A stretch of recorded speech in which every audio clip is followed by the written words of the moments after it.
Hey, how's it going? It's me. I'm back, ready for another stream. And we're going to be doing some Neovim today. Actually, we're doing Neovim, but I'm using it to to work on a real project. Excuse me. I'm going to be using it to work on a real project, which is me making a small attempt at a video game server. So, in Golang. So, that's on the agenda. However, before I get into this, I want to do a little bit of warm up. So I'm gonna do some monkey type.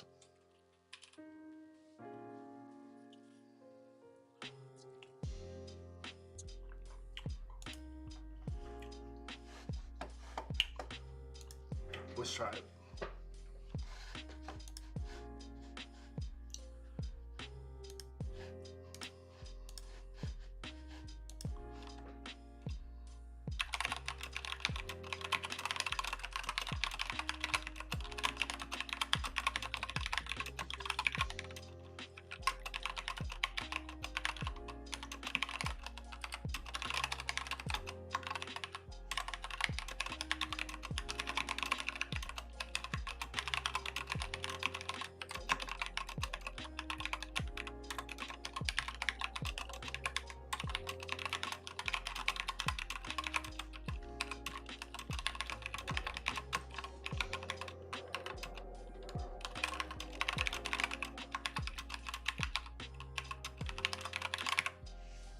That was weird because it wasn't really anything that made sense. I need to adjust my settings here. Um, I want to have an actual thing that makes sense. Mm, Maybe it was something I did. Oh, here it is.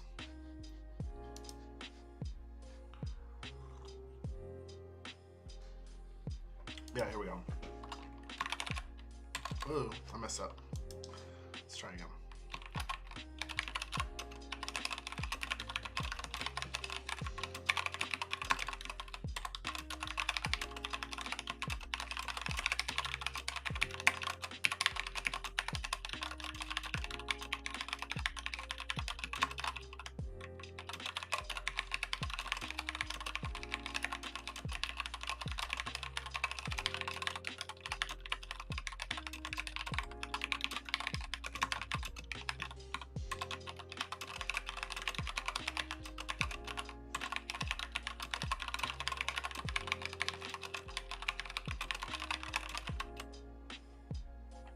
That was pretty good. What was that pop up? I didn't catch it. Oh well. I hate advertisements. Oh! It's okay though. Let's try another one.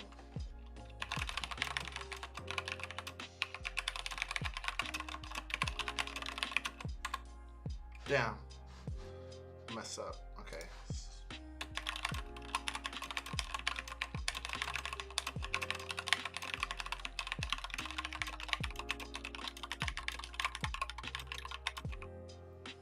Ooh, I was hitting that 102. Yes.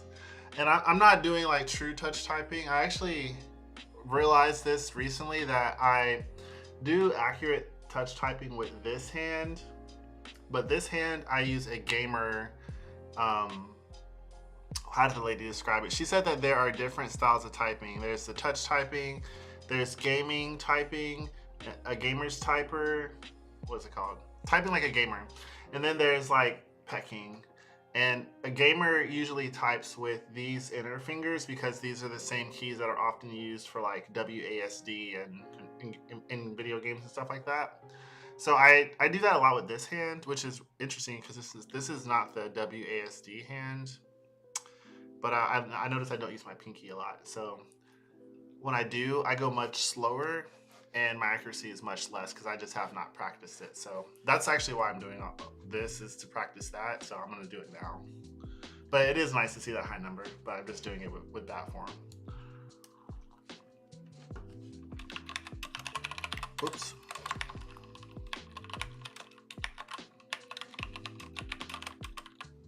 Damn, this is much harder.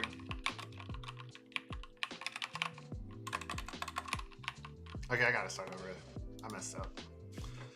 Okay, I gotta get my hands on the home keys correctly. Okay.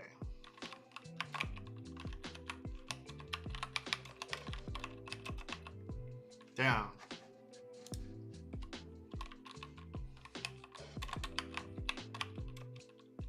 Damn.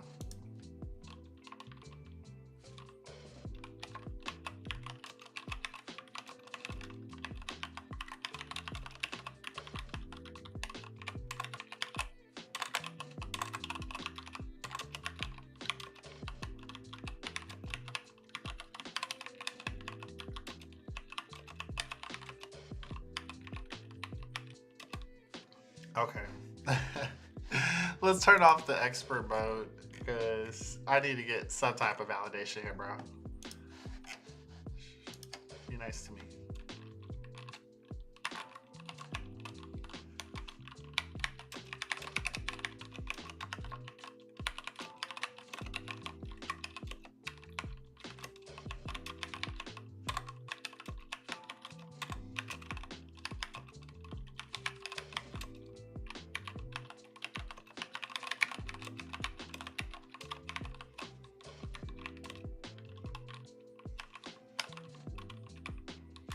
Yeah.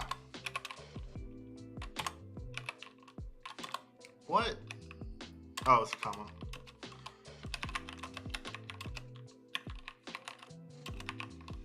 No, this is so hard.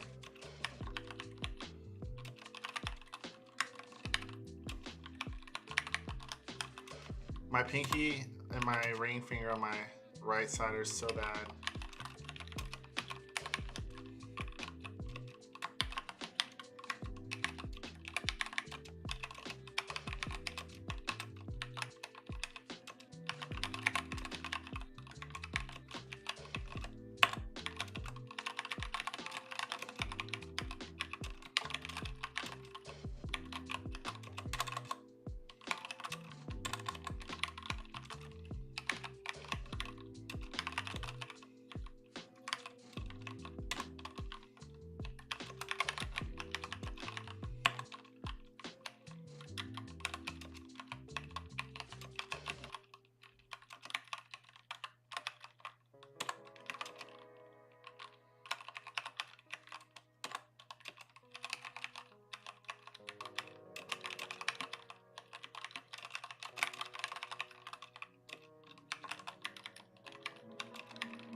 What kind of quote is this?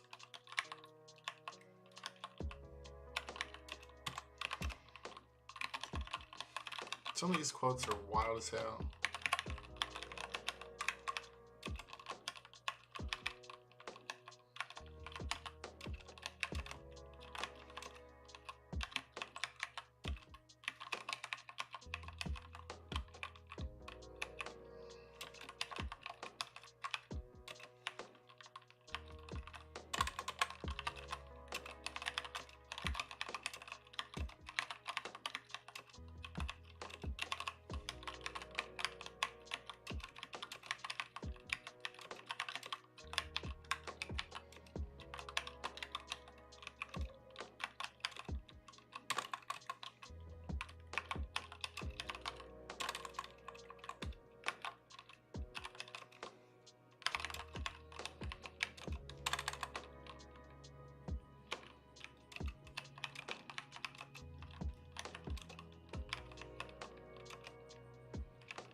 Oh man, what did I hit?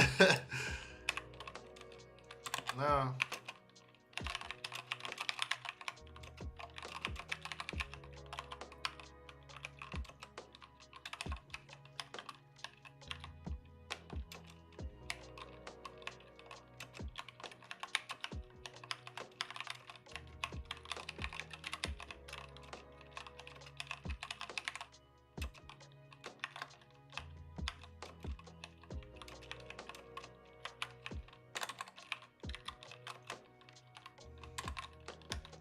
Pinky goes to the letter P. I always use my ring finger when I do it for some reason. Is that the finger I'm supposed to use? No, because it displaces my hand. So, pinky, ring. Pinky, ring. Ring. A-C-S.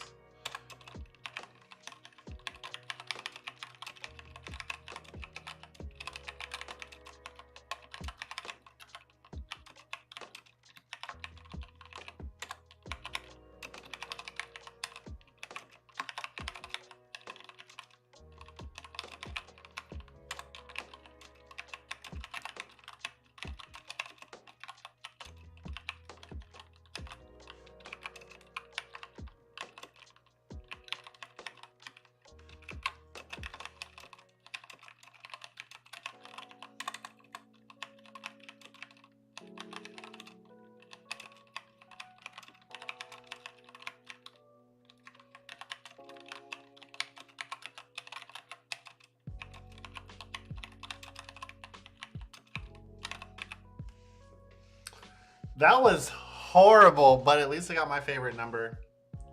I got my favorite number here, so that's a plus. Whoop whoop. Whoop whoop whoop whoop whoop whoop. Okay, I think I'm done with that. That was cool. I might do a little bit later. It's gonna be very challenging when I have to learn to type again on my keyboard that I'm getting the Moonlander. I'm so excited for that damn thing. I can't wait to get it. I don't know when it's gonna be here though. They said that it ships in 2 weeks from Taiwan, so shit, I might not get it until like Christmas or something, but it's fine. It was expensive as hell though. It was like $350, $400. Yeah, but I'm just trying to work on my overall typing situation. I'm trying to work on my process in general. Okay. I need to get my guide up here 1 second. I didn't have it open on my other screen.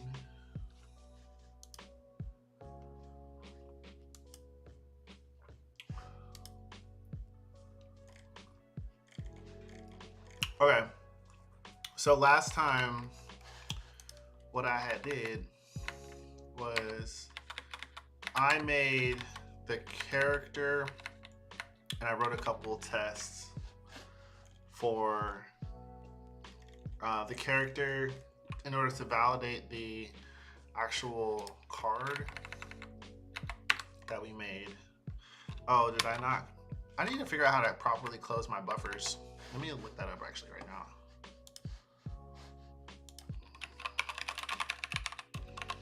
I feel like every time I open up Vim, I get that same thing.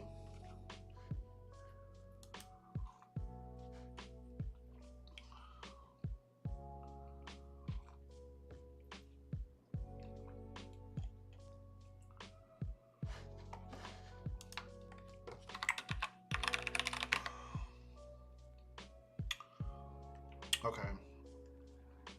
It made it seem like I had other, so. How do I open up these in separate windows again? Ooh, I forgot.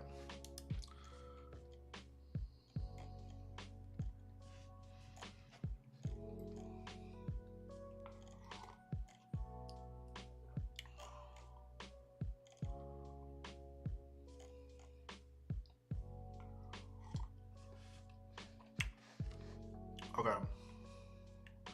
Oh, I can just do V-split. Okay.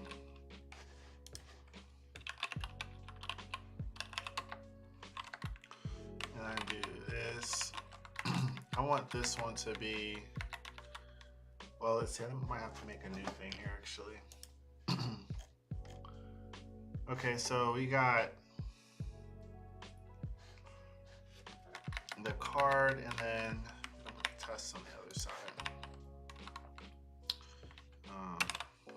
Oops. I'll open up this one.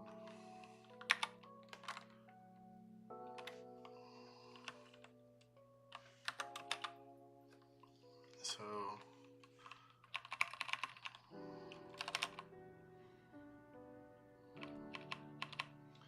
So this test right here will basically create a card and make sure that we use this validation method to check that the card is valid.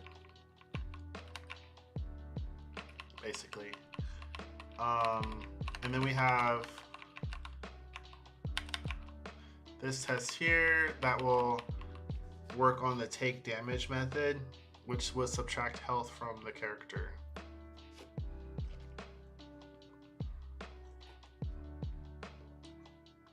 Factoring defense.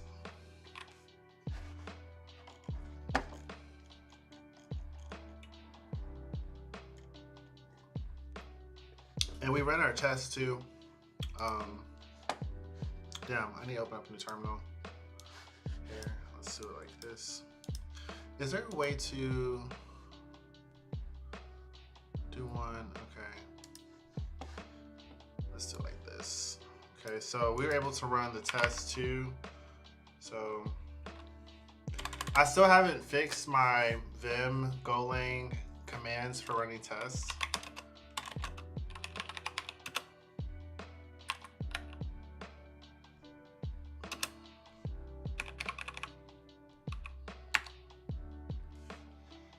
Okay, so all my tests appear to pass.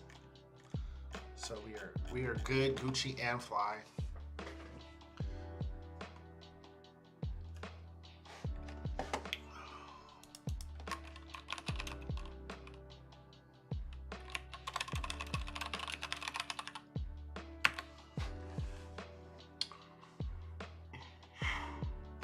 For this server, I'm not gonna like do like the whole infrastructure I have in mind, but I do have one, and yeah, it's a lot. So this is just really going to be very simple. I just want to only focus on the battle mechanic and being able to hopefully simulate a battle, run a battle simulation, or even play like a live session with myself as both players, something like that. But I do want to have like the ability to make requests to the server to engage with this battle mechanic. That's the goal.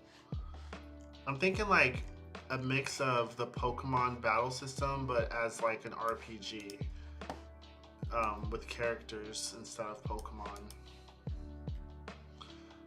And I don't know, kind of like blending those two things, I guess. Okay, so we need to add the ability for characters to have status effects. That's what I'm seeing here. And okay, so we can go to here. Let's make a new file, which is A, and we'll say status.go. And we can go ahead and open that. Let's open that here. Oh shoot, what did I do? Oh, I pasted on accident. I pasted my Neovim commands that I had on my clipboard. That's weird. Okay, so insert mode, game, and then so the first thing we're gonna do is we're gonna add a okay, so there's gonna be different status effects, and I need to have one type that will be used to hold them all, and all status effects are strings.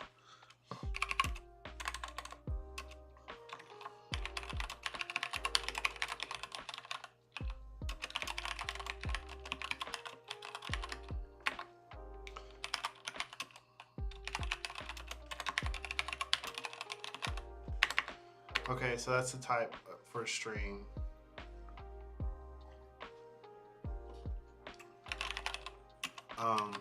And then the type of status effects we're going to have are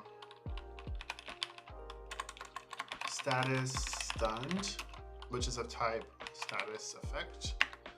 And that can be, we'll just put stunned here.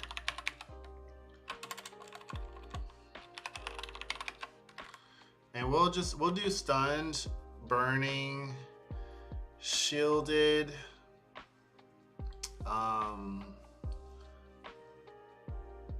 poisoned.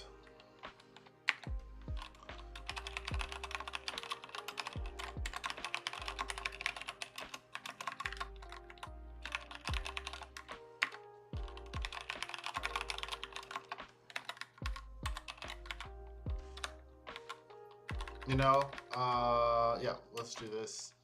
Oops. I still haven't figured out how to do the multi select on the lines, how to make my cursor in the same place on multiple lines. Did I say, I said burning? Okay, burning. Oh, no, this is not burning. This one is poisoned.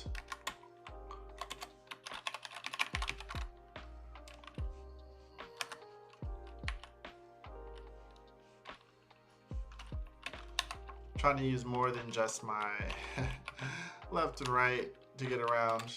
Gotta make it more. Okay. So we'll put poisoned. Man, typing is so hard when you're doing it correctly with all 5 of your fingers. You haven't been doing it. Okay, shielded.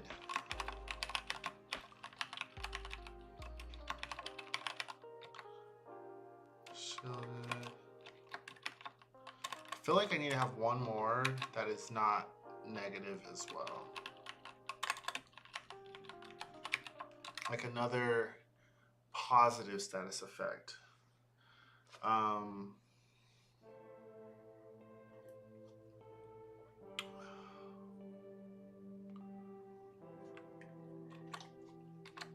about regenerating?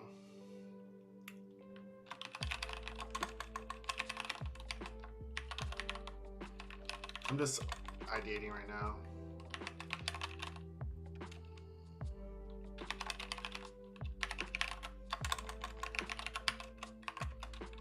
Oh, I forgot my code over here.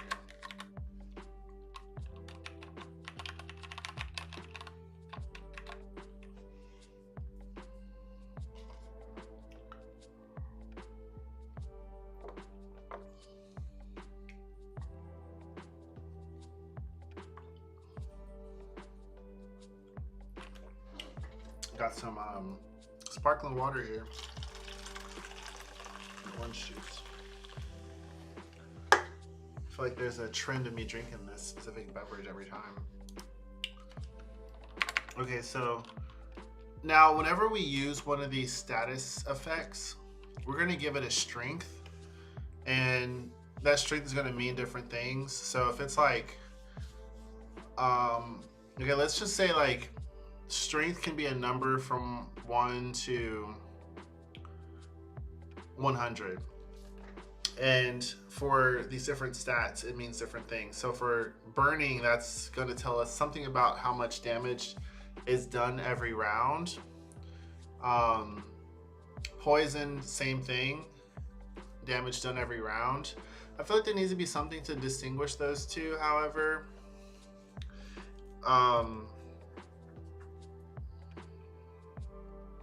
Yeah. Maybe poison gets worse over time, whereas burning is constant and temporary until it can be healed. No, I don't know. But anyways, so burning and poison will, in general, have their potency determine the damage that they do. Shielded would be, potency would be like how much armor extra you get per time you're attacked. And then regeneration would be the number of ticks you get for healing every round.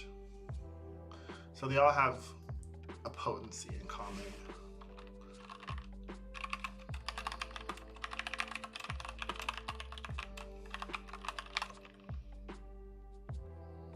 Will hold various attributes.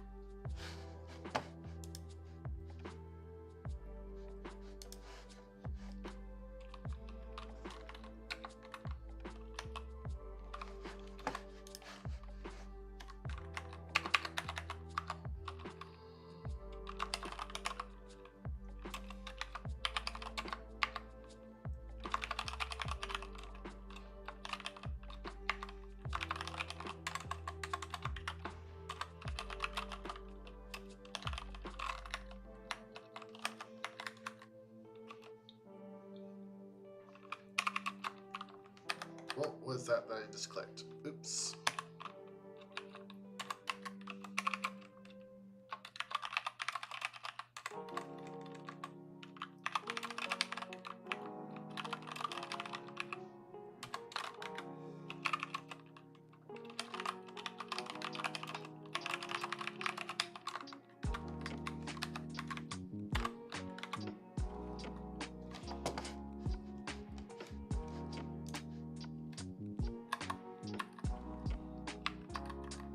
I also turned off the I basically changed my settings for my F keys. So sometimes I'm pushing them thinking that they're gonna do the sound and the brightness and all that stuff. And then they're just actually regular F keys now. And that's like a change that I made after basically having them the Apple way for the past like 7 years. So I'm getting used to that. I feel like there's a lot of stuff I'm shaking up with my actual process. I feel good about it, but it's also making it a little awkward to do a lot of things right now. And I'm kind of here for it, to be honest. Like, I'm embracing the change, I suppose. Yeah, just challenging. I'm really thinking about challenging myself because I'm remapping my relationship to the computer with this goal of like finding a more optimal way of using it with my tools and even like my actual physical device. I've been inspired by a book that I'm reading about body maps and neuroscience, so that's kind of like my underlying motivation, I guess. Okay, so let us go ahead and we need to, okay, we're gonna have to make another thing here because this, okay, so we have to have a way for us to actually apply these status effects to something like another character. I think status effects can be applied to the field too eventually, sometimes, but we have to have a way to apply. And what I'm thinking is that the ability that a character has is going to be the thing that has this has these effects associated with it. So there's going to have to be an ability and there's going to have to be a character that uses this ability, and this ability is one of many abilities, I guess. Damn. Okay. How do we do this? So we have to make a new. Okay. Yeah, we have to make the ability construct. All we need to do is make the ability struct, and then we can use that to write the tests for the status effect stuff. Okay, that makes sense. Because we're not testing the status effect, we're testing the ability, and then what happens when the status effect is applied. I gotcha. Okay. So yeah, let's go make a ability.go.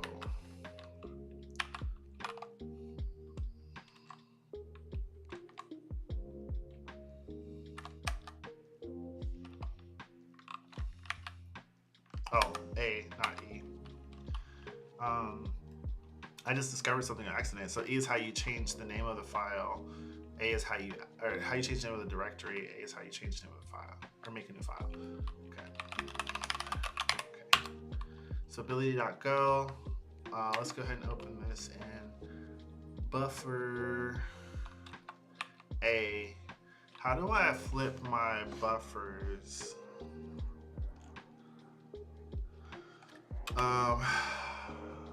Oh wait, I can do W and X. There we go. Okay. So ability is going to be package.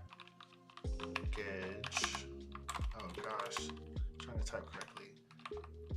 Yeah, there we go. Thanks. Okay. And then we'll make ability represents a unique move of a character. Characters can have multiple abilities. So ability, it's gonna be a type.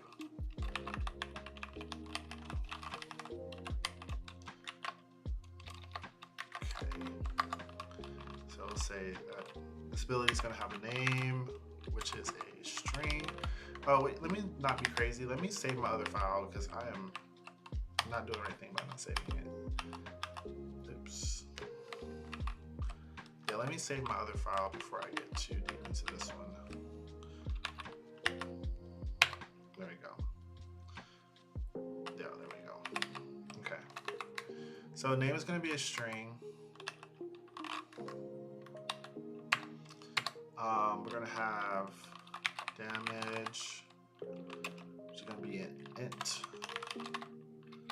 We have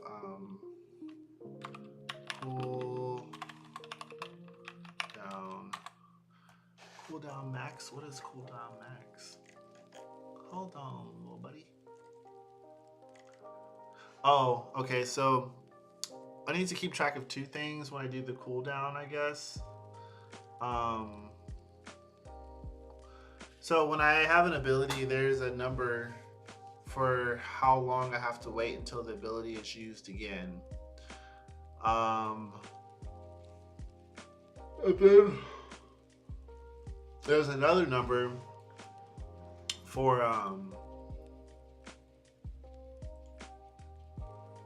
wait. Yeah, there's another number for how much time has been used, or how much time is left before the ability can be used again. So I have to keep a track of the max, which is the high end, and then I also have to keep track of that number as it changes, while keeping the max so I can use it to reset the cooldown. Okay, that makes sense.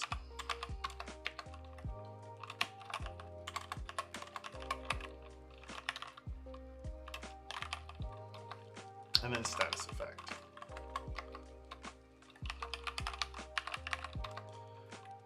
Which is going to be, oh, excuse me, type. Status effect is going to be the, we're going to take a, status effect data.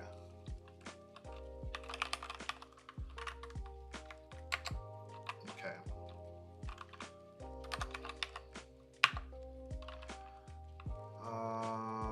What does this mean? Struct with a 48 pointer byte could be 24. What does that mean?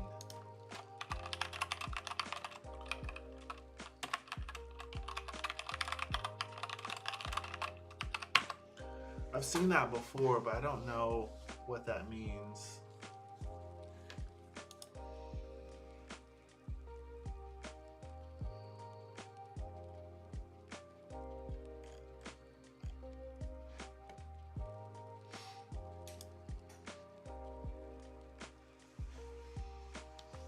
I think I might have gone into something. Oh. Okay, so the order of the fields seems to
Oh, maybe I need to move this all the strings together.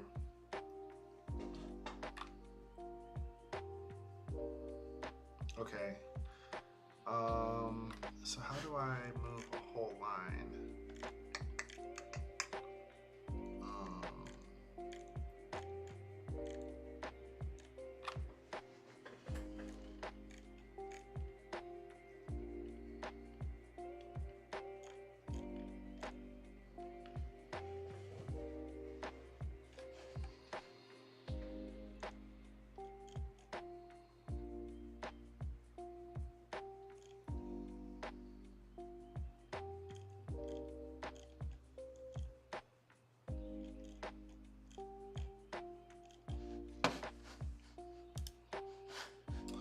I felt like I knew how to do that.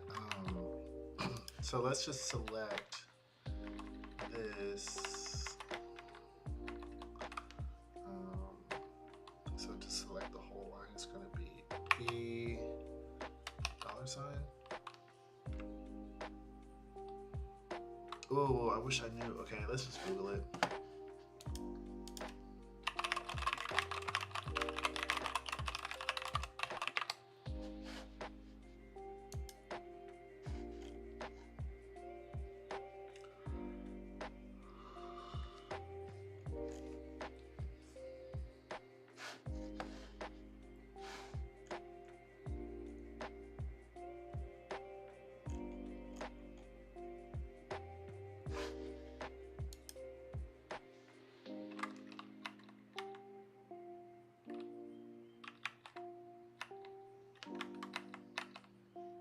Oh, that was not what I wanted.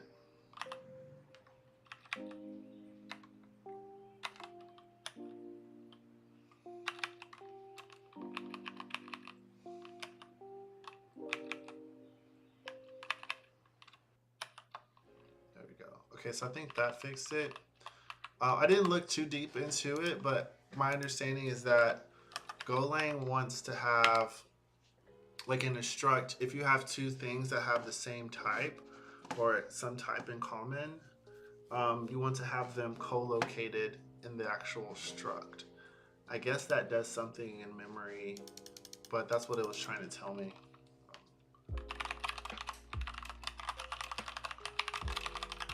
Let's just look it up online.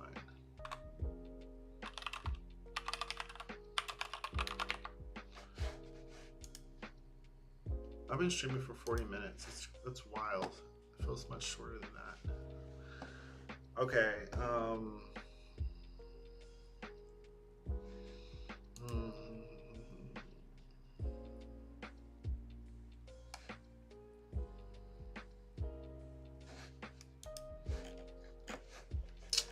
You know, I've just gotten to the point where I'm just like, let's just ask Claude and then check if Claude's wrong or not. But it's much easier to start there. Here, let's just do it like this. So y'all can see.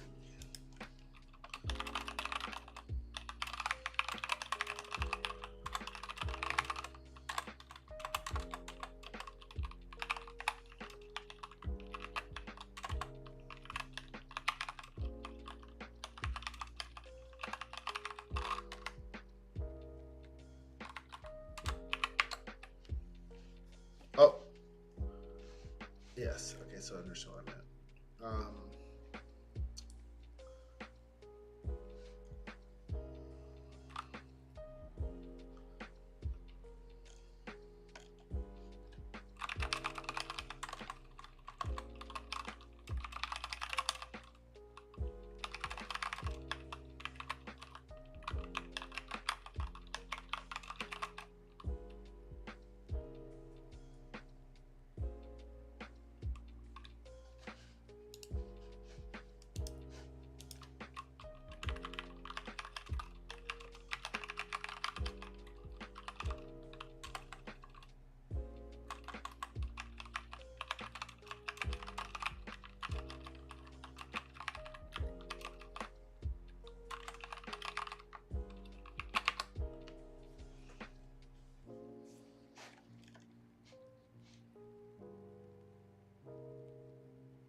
Memory alignment. Okay.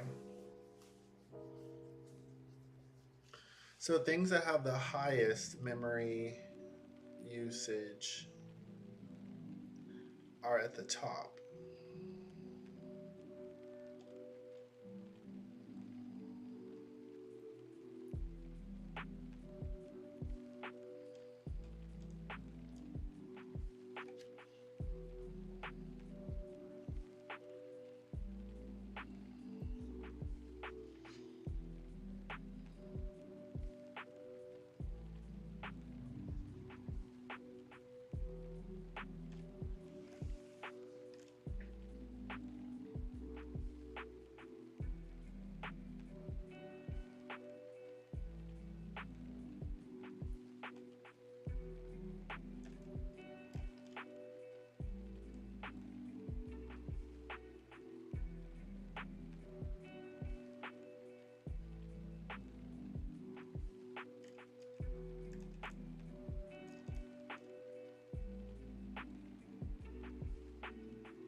Hmm.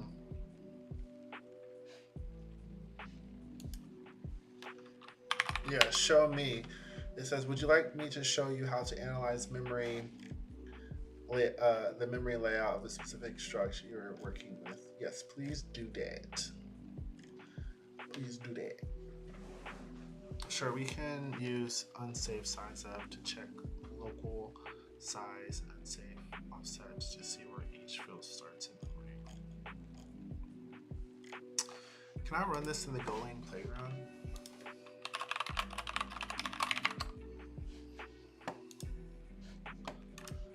This Golang playground app sucks, by the way.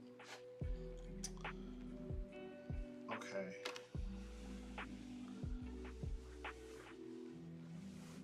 So the first one is bad struct. The second one is good struct.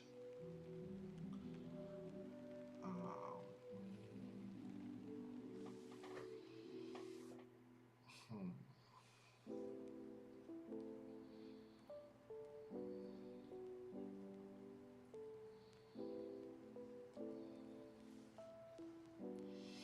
Wow, it's a whole 16 bytes larger just because.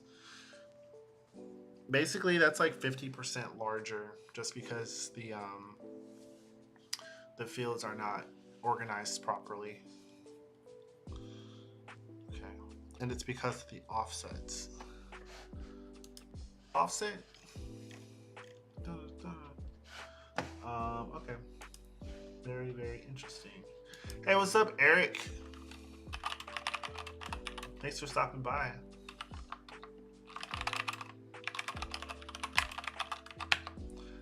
Yo, I'm so bad at like checking the chat.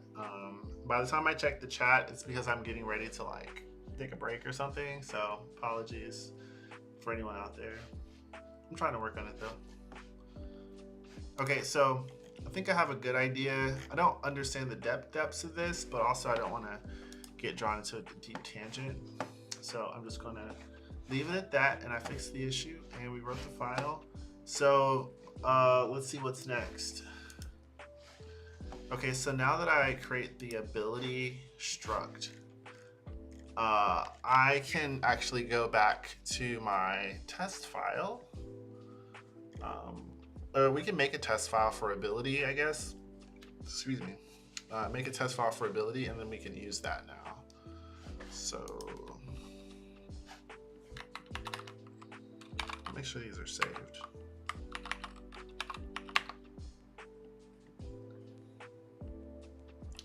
Okay, so let's open up, make a new file, I guess. We'll call this ability underscore test dot go. And we'll do this. We'll just have to open this up in B, I guess. So how do I switch between my buffers? So I do have them. Because I have two buffers open in this one window.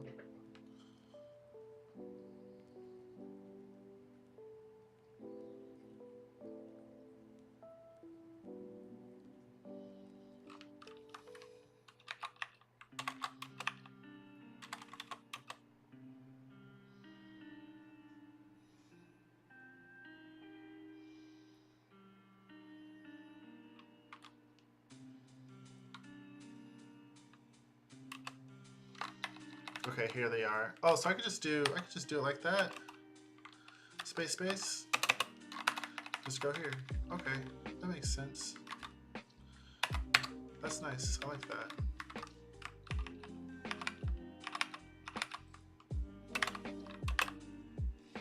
Okay, so,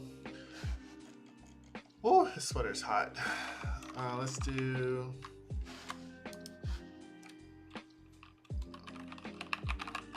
Oh, damn it. I'll just do that. Insert mode first.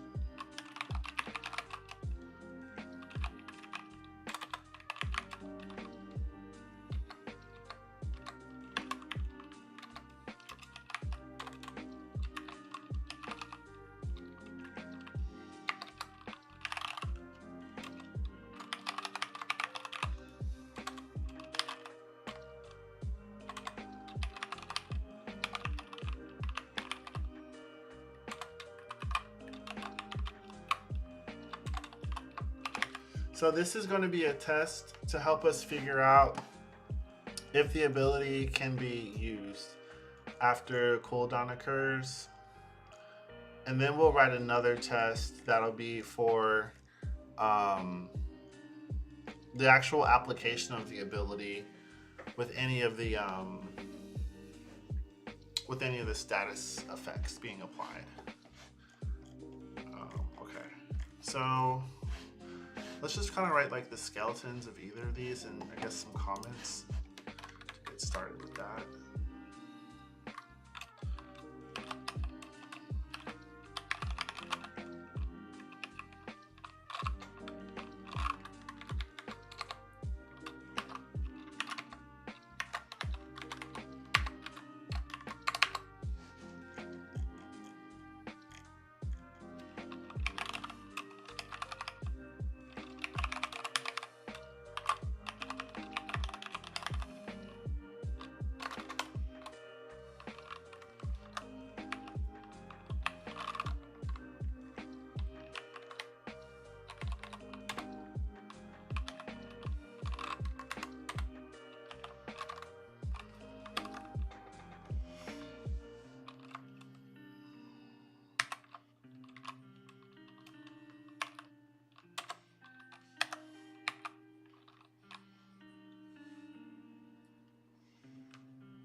Okay, so for this first test,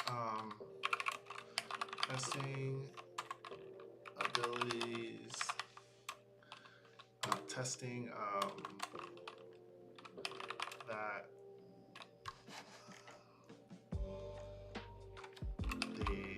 that ability can't be used when duration or when cooldown.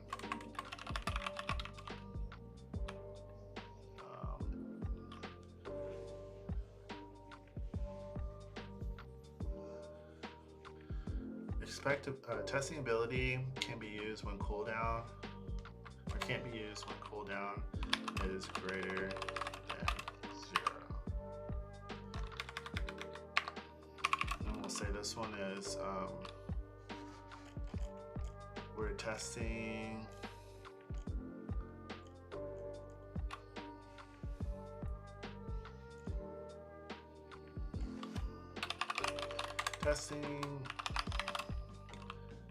damage of ability being used and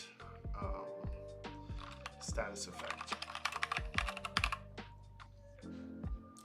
And we're going to have to make a method or something for that actually gets called whenever a status effect gets ticked one time, I guess is how we'll call that. Basically, after each round, whenever the status effect does its thing, like poison takes some more damage away, or burning takes damage, or healing applies a healing effect, that kind of thing, I need to have a method that will handle that. I don't know, maybe that is also another, maybe it's not usability, maybe it's like just an apply effect, something like that. I don't really know yet. Okay, so let's write the first test. So for this one, we need to just have an ability, and we don't need this ability to be attached to a character. We can just have the ability itself, because all the methods are going to be built into it. So in this other file, I guess I need to open up my ability. So space. Okay. Man, learning how to Vim is wild. So if ability, we'll say ability, struct, and this is going to have the fields name, damage, cooldown max, cooldown.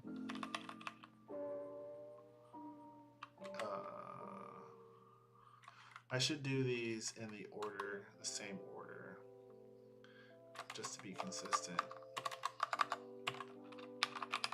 Status effect, damage, cooldown,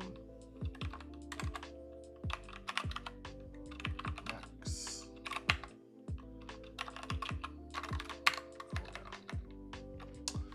cooldown. So name is just going to be Fireball.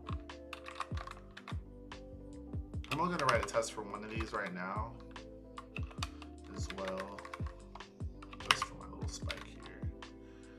Oh, status effect is not that.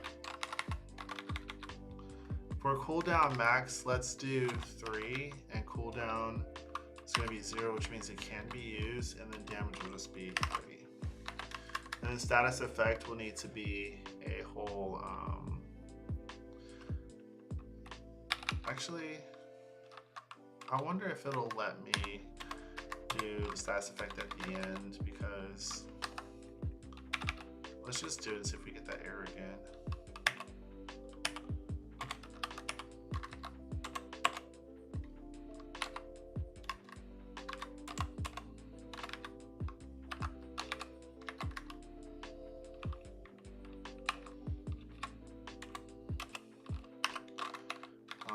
Yeah, let's see if we get that same warning.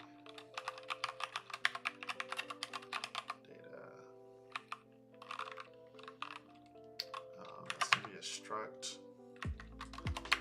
That's going to have a type, which is status earning. It's going to have a duration, which is 2. And it's going to have a potency, which is 5. I don't like the trailing commas, but fuck it. And I also need to have commas after these up here too. I need to figure out the debugger, or like the problems tool, or whatever that is for this, because I'm used to VS Code sort of screaming at me as I code. This here, I wouldn't know that I had issues until I tried to do a build, which is actually something I should do really quick, actually. How do I switch my terminal tabs? That's a good question.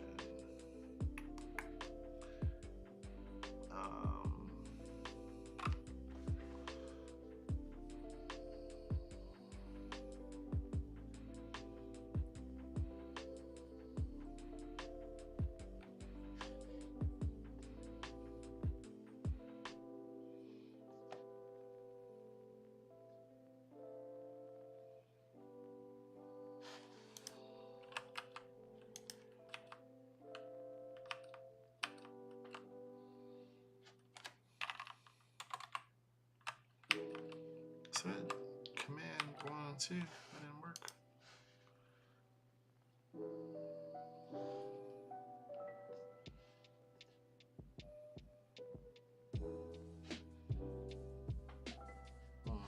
That's fine. I'll figure it out later. I have like 3 terminal emulators that I switch between. I don't know why I have this particular one, other than I was just curious about it. I'm sure there's some benefits, but I'm not like deep in it like that where I would know. So, I need a comma here. Okay. Okay, so we have that. Let's just do a build just real quick, just to see if there's anything going on here.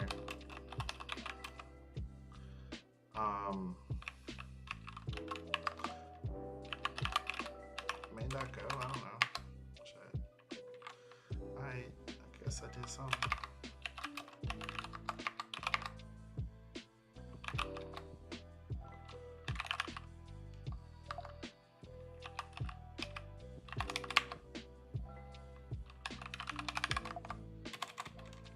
Oh, did it build that file there? Well, they didn't throw any errors, so that's cool. I should probably do that against these, but I'm not gonna do it right now. Let's take a break. Okay, I'll be back. I'm gonna take this sweater off. This sweater's hot as hell. I look like your uncle. Oh man, hopefully your uncle is a, you know what I'm saying, good looking dude. Let's see. Your uncle's LeBron James, bro. Okay. I'll take it as a compliment. Thanks. I might be your uncle. You never know. Okay. I'll be back in like 15 minutes, so stick around. But if you go anywhere, don't go too far. And come on back to the Wolfpack in short time. Okay.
Hey, what's up?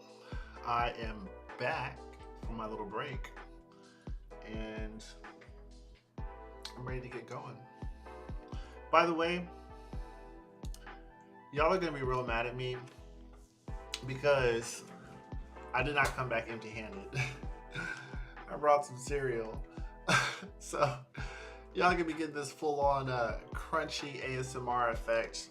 Although it's not gonna be all up in your ear, but I'm not going to not eat this just because I'm on the stream. I really don't give a damn.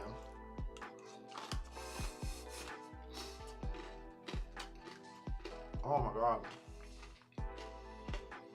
I don't know what kind of cereal this is, but I went to the natural health food store and I wasn't paying attention. I was just like, I just need like I need some type of cereal or some type of granola or whatever to put, either some yogurt or some rice milk. So I just grabbed any old thing off the shelf, not looking, not paying attention. I don't know what this is, and I don't know if I like it or not, but it also is kind of good. When I first ate this, I was like, damn, I feel like I'm eating like kibble or something. It has like this, it almost is like grape nuts. I don't know if y'all ever had grape nut cereal. It's excessively crunchy. It's so much crunchy that when you eat it, it's like a chore. And I kind of live for that a little bit. Because, I don't know. I've always been someone who likes to chew when I'm working on something. So this is like the perfect cereal, but it's just really crunchy. Almost to the point where it's a little distracting, to be honest.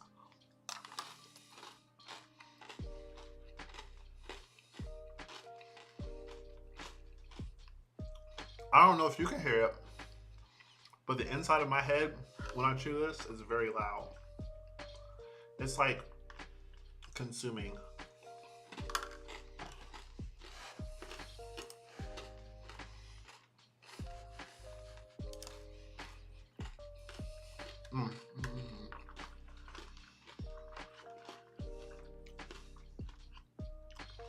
So it has this like little grape nut crunchy crunchers, and then it has like actual granola in it too.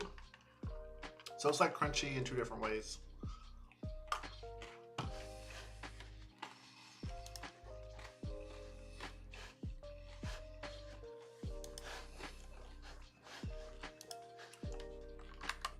Just like eating actual pebbles, which is crazy. Okay. Oops. Test initial use. Why does it keep doing that?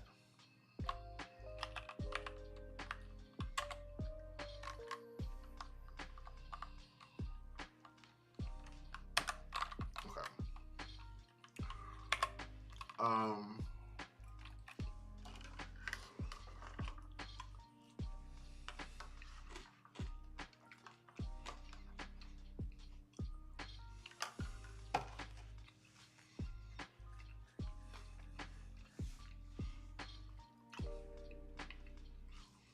So the ability is going to have a method on it called can use, and it's going to return a boolean based on whether the actual cooldown is 0 or not. And if it's not, you can't use it.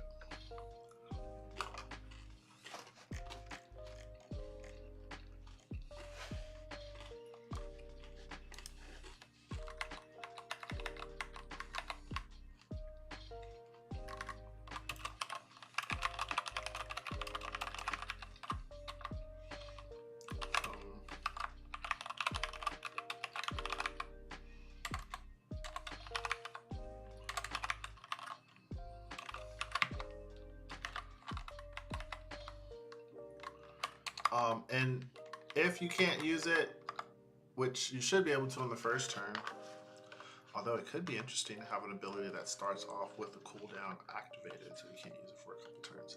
Ooh, that's a really cool idea.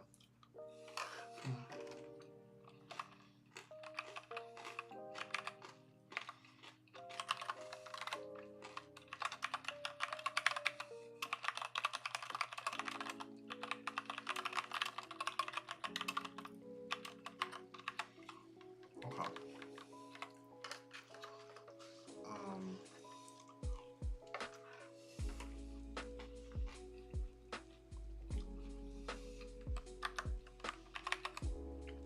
Let's make that method so that we can actually test it, run the test now, and don't have to wait.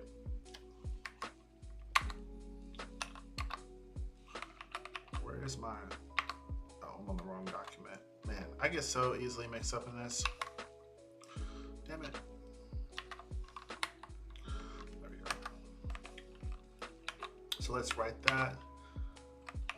And then over here, we'll write the method that will help us. So this method would be called ability. Can use.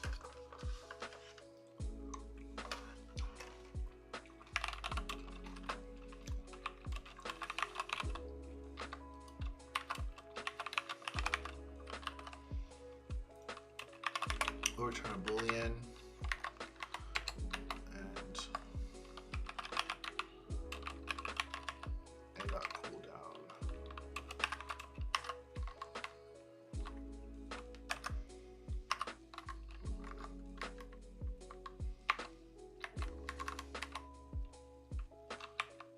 Nope. How do I make a append on the line above? Is it L?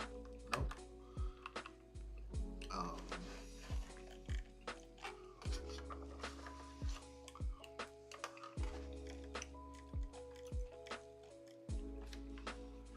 New line above. Oh.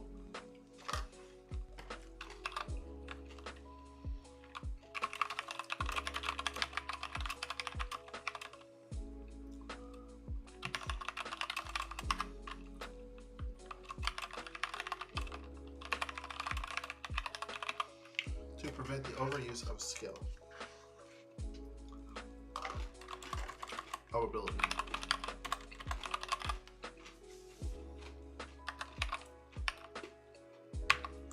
Okay.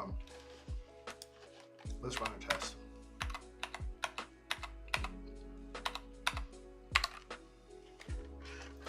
Yay, test passed. Let's just double check.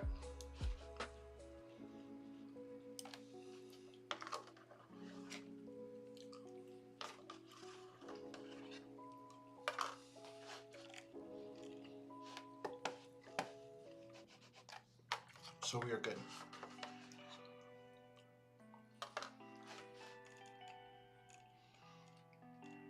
Okay, there's gonna be more in this test.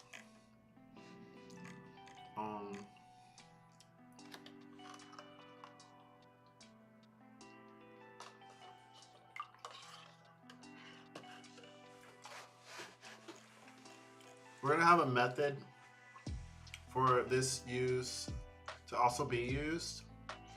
And the idea of used here is use means a cooldown has started. That's one of the events that has to happen.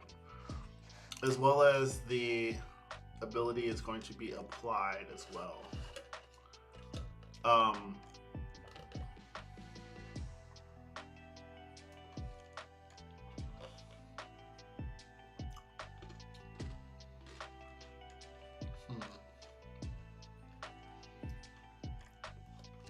We'll handle the applying part later, but we'll just focus on the use method starting the timer.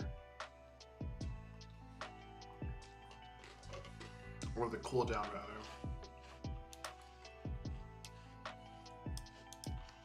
Okay.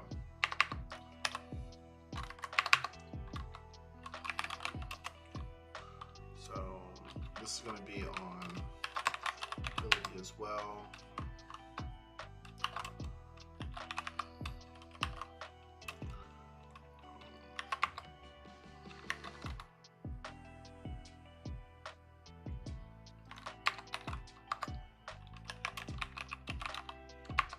So if it can be used, then we are going to start the cooldown. Make that equal to a.cooldown max.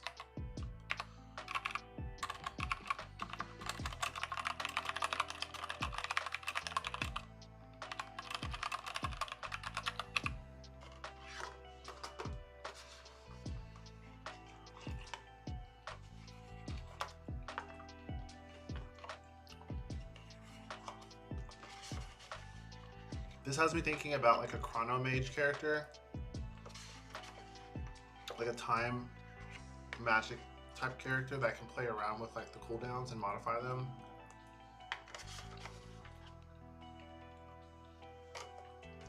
That'd be a lot of fun. Okay, so let's go ahead and write this. And then we'll go back and we'll add the new clause to our test, or a new assert rather.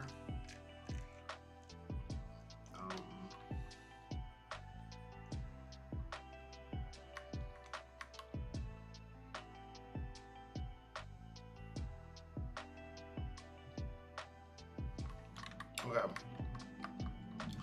So A is the ability test the cooldown ability dot use if ability dot can use.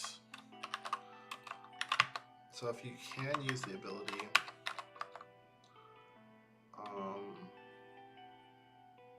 okay, so after we use the ability, we have to test to make sure the cooldown works. So we're gonna check can use, and it should be false. But if it shows that we can use it, that means that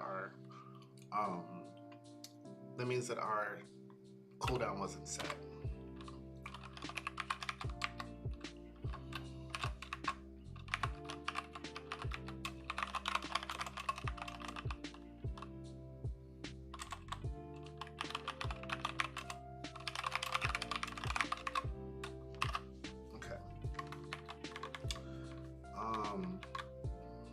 Let's go ahead and write that.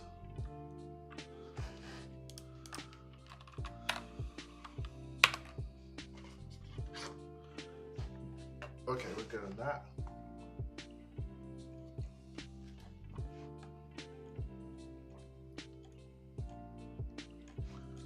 Okay, so now we need to have a way to change this cooldown every round as well.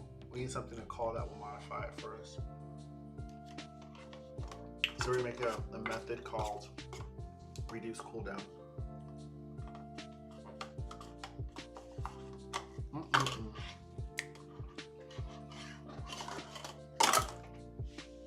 I don't understand people who have cereal but don't drink the milk after. That's like the best part of cereal. Sorry, I'm getting real passionate.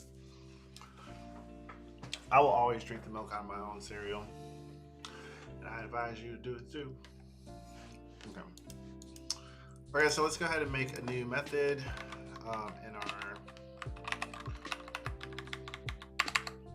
ability.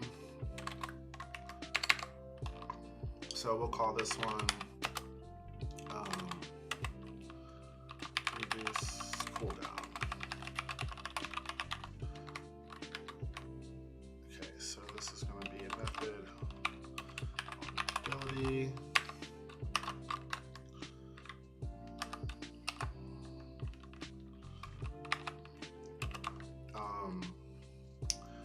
This won't take anything and won't return anything either. So if cooldown is greater than 0, then so if it's greater than 0, then we'll just do a cooldown.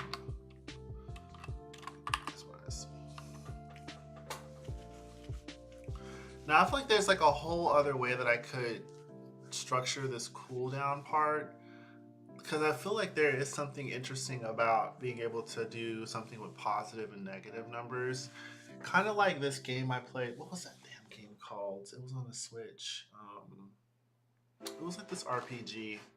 I gotta look it up now. It was like during the pandemic, like 2021, when this damn game came out. I remember it because I think this is one of those games where I woke up extra early to play it just when it was like released in the Steam store. Now I can't even remember what the damn thing was called.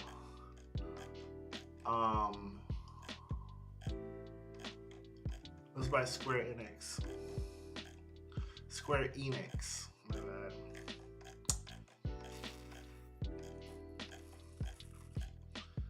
Oh, here it is. Bravely Default. Why did I forget that? So in Bravely Default, this game right here, they have a game mechanic where you can, it's not exactly what I'm doing, but they have a game mechanic where you can basically withhold going on your turn in order to charge up. And then in one attack, you can do like all 3 of your attacks or whatever that you have saved up. So that's kind of like a way to say, like, normally a cooldown means you can't use an attack, but this is like the opposite, where you can sort of save up your attacks and perform them all at once in quick succession, which is one of the main things in this game, at least. So I like that idea, but I'm not going to worry about it right now. But that's kind of where my gut is telling me that's what my gut's telling me I want to do with this game. Excuse me. Okay, so we got this now. We can go ahead and write this, and I think we can actually write the test for this one now. So our test needs to call the reduce cooldown and then check that the number has changed.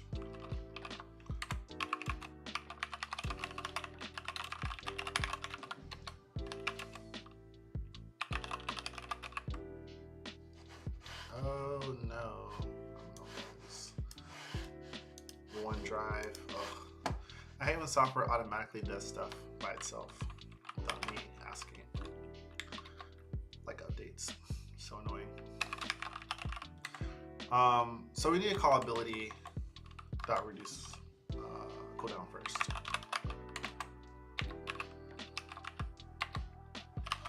That'll actually do it. And then if ability.cooldown is not 2, which, oh, that's interesting. It does that for me here. A little symbol for not equals. That's nice. Okay, so if it's not equal to 2, then we need to do t.error f, and we will go ahead and expected cooldown to be 2 got, and then we'll just put the ability.cooldown here. Okay. And then we can go ahead and run our test again. And it worked. It worked.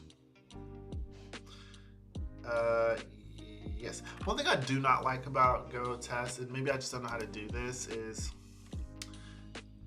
I would prefer if I could see like the individual assertions, but I know it's not like just where you I mean, sometimes you can do like a loop over like an array of things, and they have their own testing.t. Yeah, I'm just used to the JavaScript way, where when you do a verbose test, or wait, maybe I do coverage.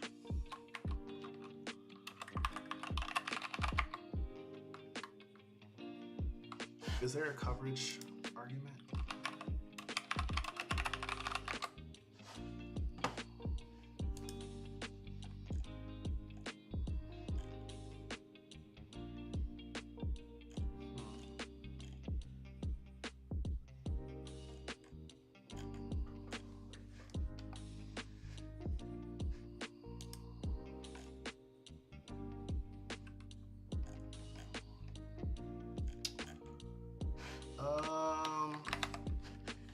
This has Claude.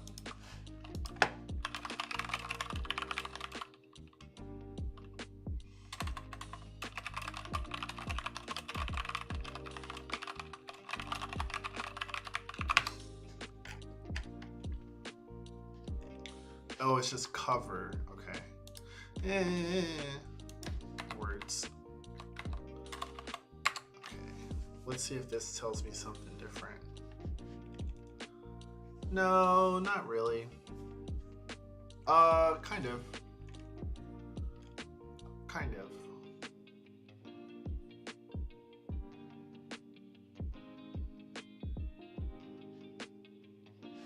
Kind of. What is that in? Character. That's in card test.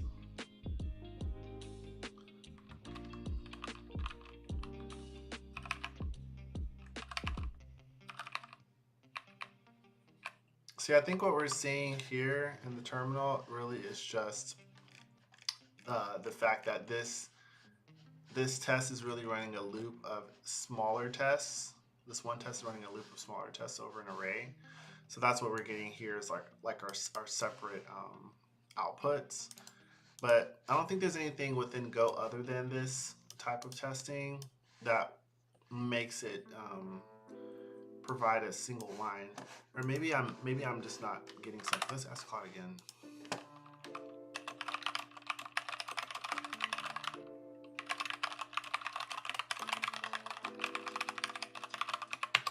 Let's see if there's like maybe a deeper way to do this.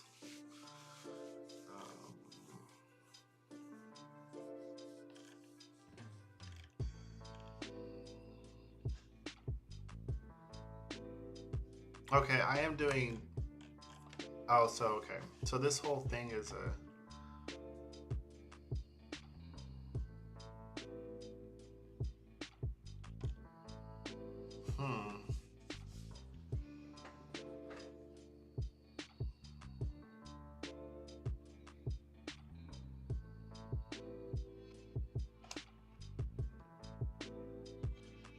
Oh, there's an assert testify.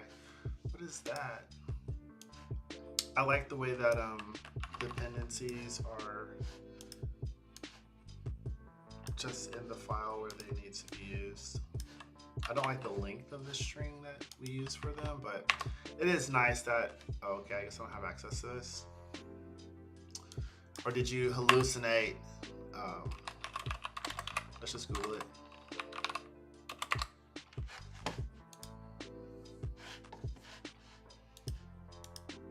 Stretcher. Package assert provides a set of comprehensive testing tools for use with the normal Go testing system. How popular is this? So it's been imported into 13,001 projecciones. It was updated in February. Okay. Is the so maybe the link it gave me in Claude was bad.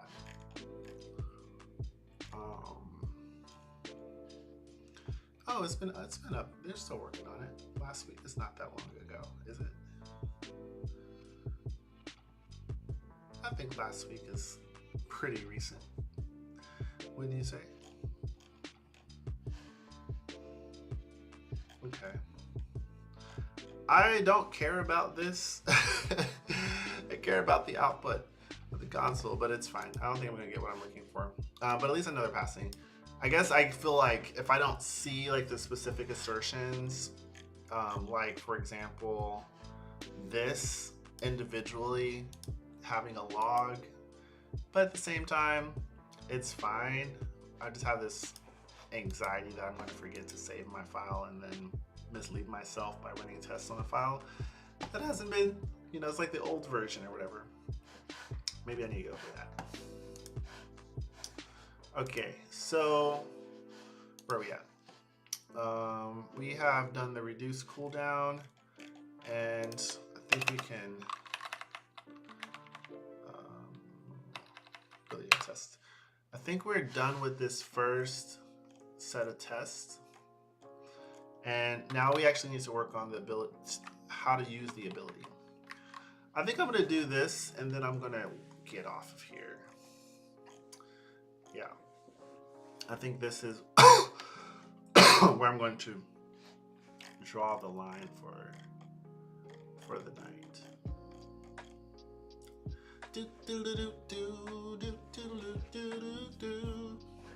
I don't know what I'm singing to, but I am not on any kind of key.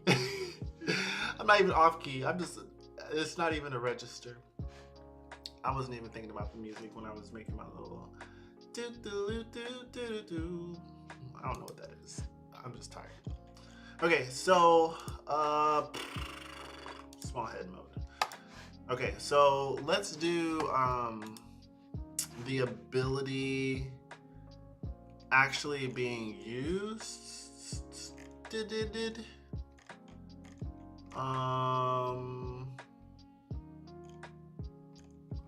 Usability.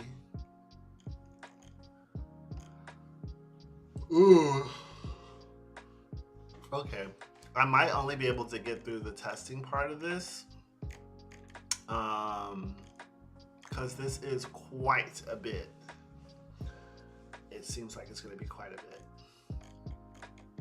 I think the hard part with testing is like knowing where to start, you know, because if you don't start with the test, especially with a large project, then you don't have anything to kind of like code towards, because you don't have a fully functioning application, you know, so it's not like you can run a little piece except through testing.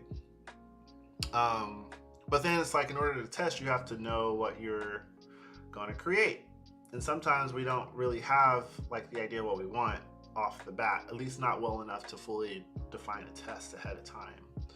So TDD is, I think, very hard to do when you're spiking at the same time, which is kind of what I'm doing.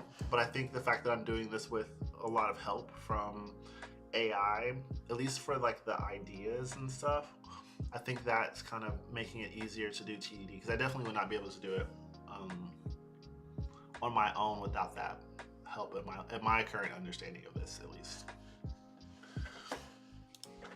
Okay, so we're gonna define this method for the ability to be used inside of the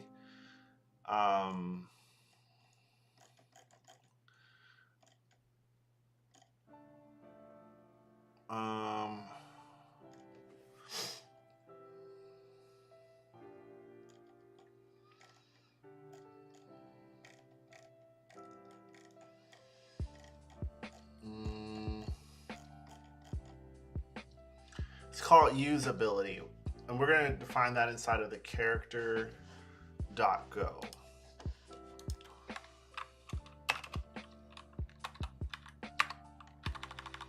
So in here,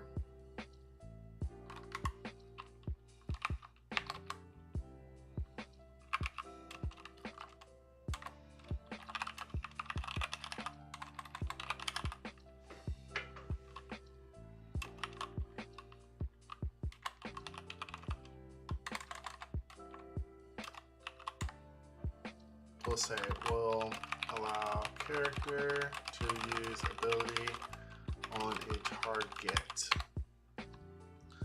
like the store. So this is going to be a method on the character.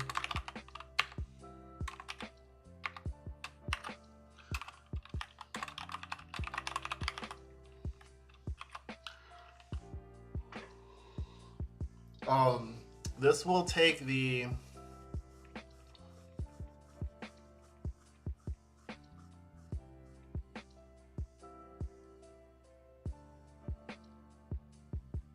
so a character can have any number of abilities, and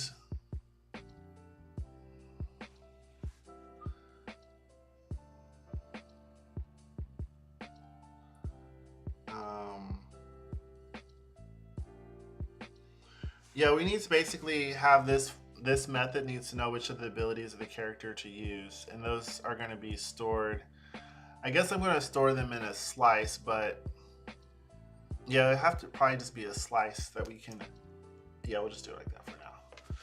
I don't know. So we need to get the index of that ability and the slice, which is going to be an integer. And then we need to know who the target is, but because this target is going to be another character that has its own state, we need to pass the pointer. cannot see my file. What is going on here?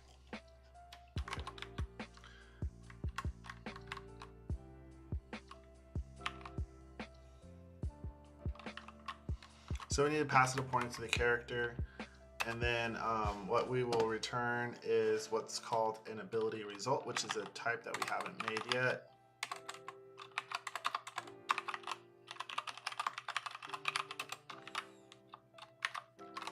An ability result is how we'll keep track, basically, of what happened. How do I make my windows wider? Is it control? Nope.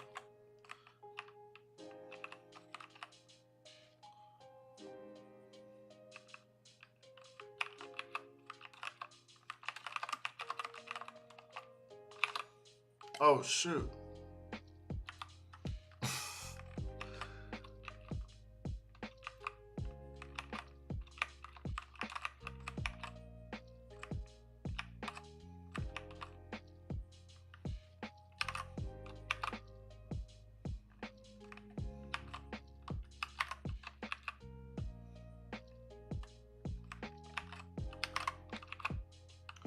One more. No, that's fine actually. So we're gonna have an issue here because we don't have the ability result thing made yet. So let's go ahead and make that really quick. We'll do this in the ability file here. We'll just do that under here.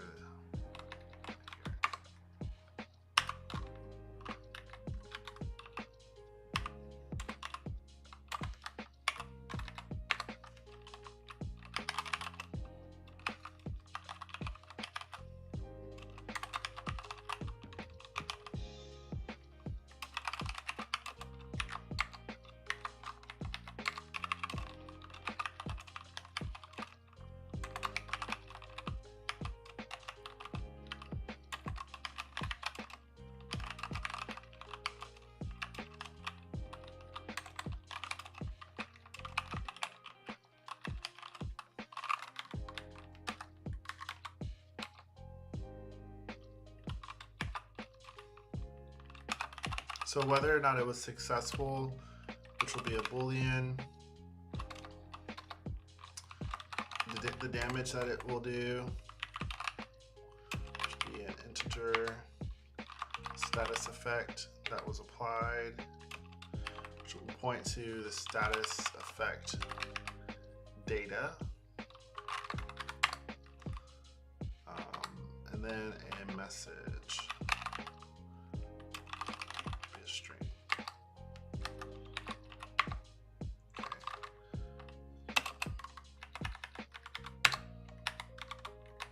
So now that error is gone.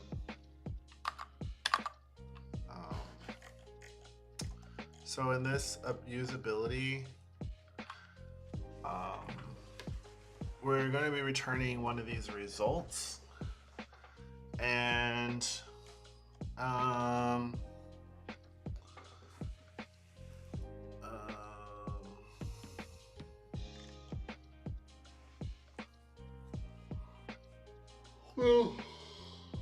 let's just write some comments first. Sorry, I'm so tired. I worked. My back is broken. Been slaving away. Okay, so first thing we have to do is make sure the index is within the bounds of the bounds of the ability slice.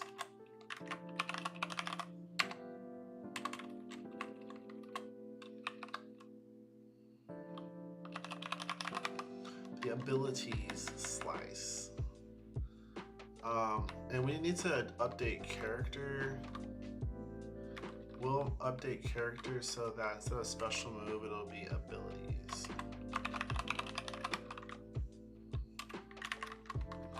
Ooh, this might break something.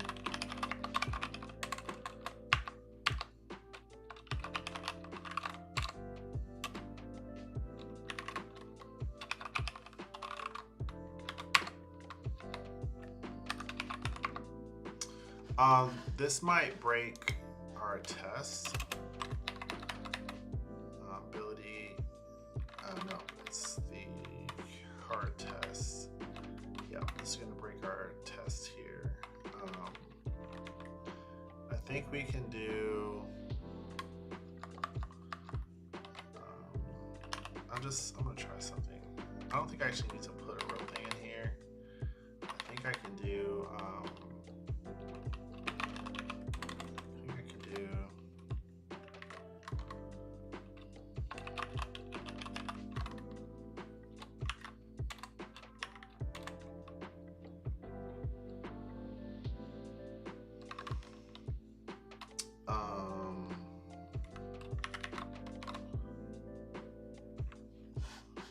Ooh.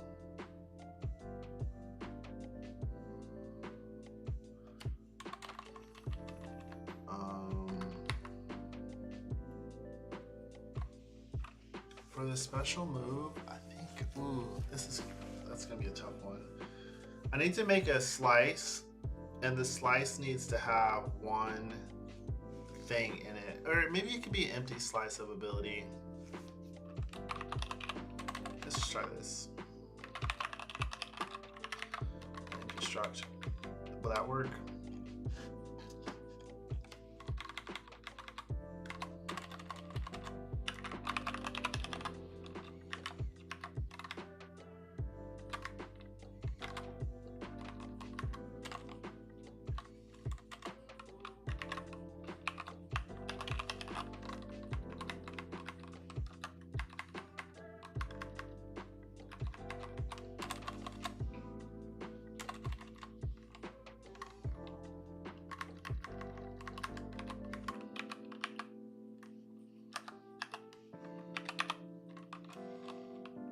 This is called abilities. Oops.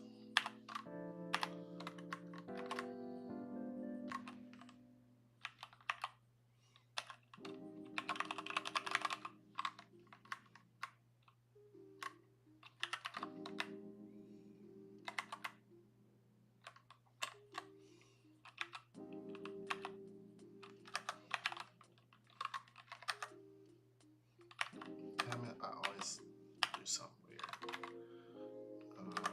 D-E? Okay. I did it again. D-E-I.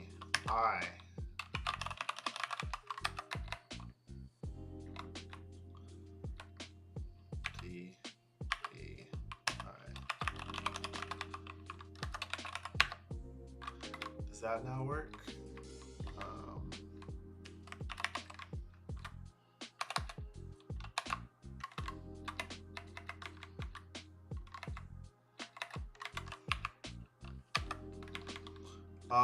Let's just return something.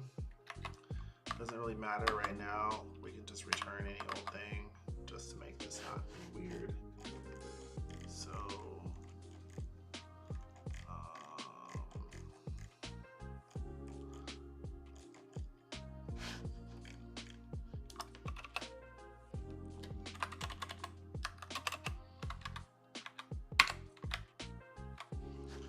I'll just return.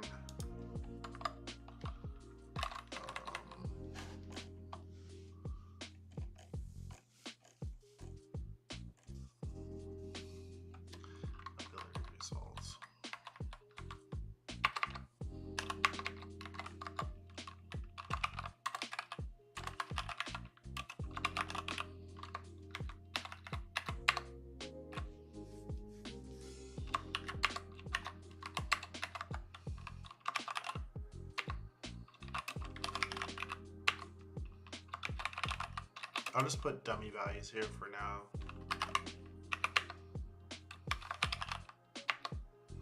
Status effect will be the address of the ability status effect.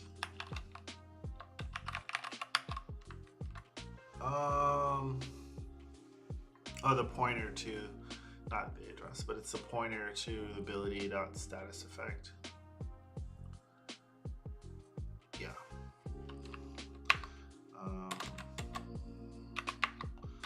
Message.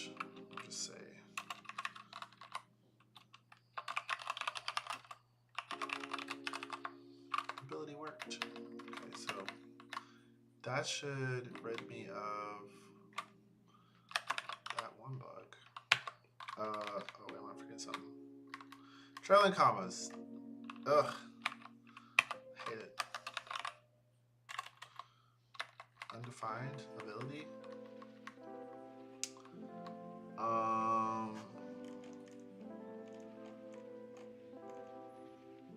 Yeah, okay. For now, we can just use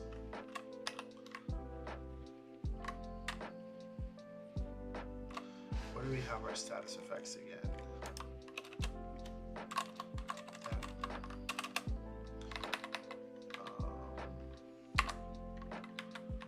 So we can do status.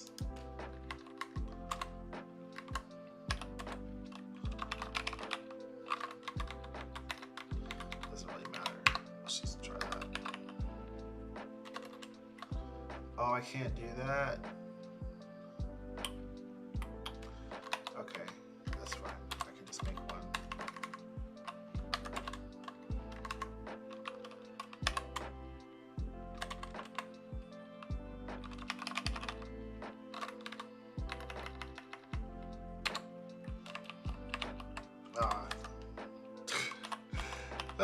No. Okay.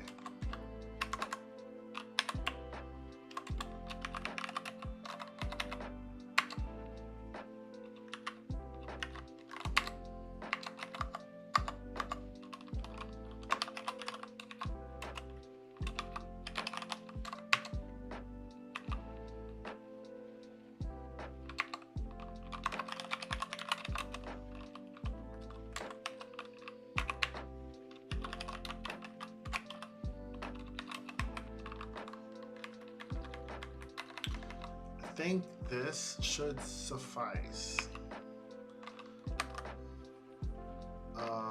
Invalid composite literal type. Oh, is it data? Is that better? What? Oh, it needs to be an array.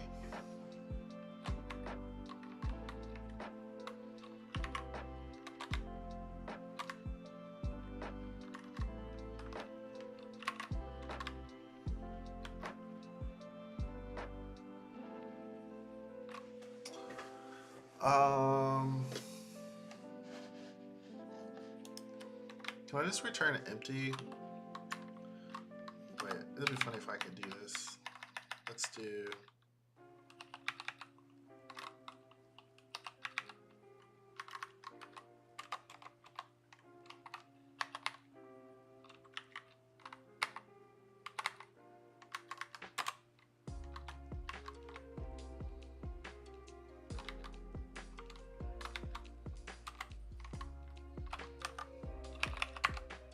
Can I just do that? Just uninitialize or initialize an uninitialized struct. I don't know which word goes right for that. I just want to see my tests be able to fail, basically.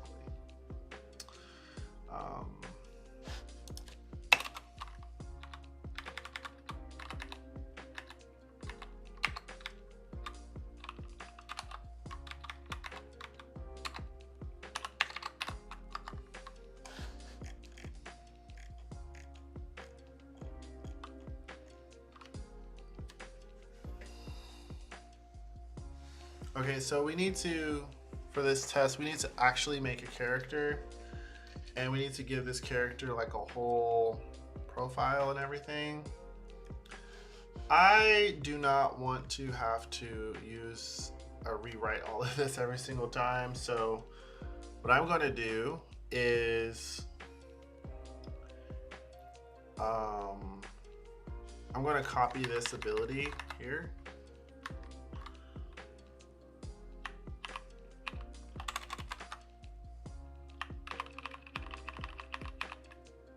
I'm gonna yoink this. Whoops. Is there a way to yoink where I'm not going to actually pull it out?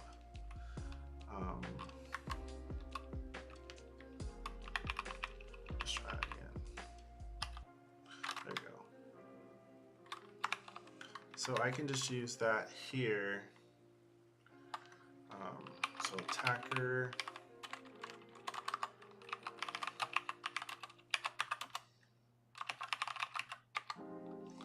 This is going to be character struct. And this is going to have abilities somewhere in it. And abilities is going to be a slice of ability. And I'll make it where the first one in here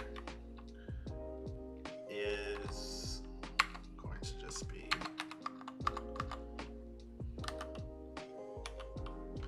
that.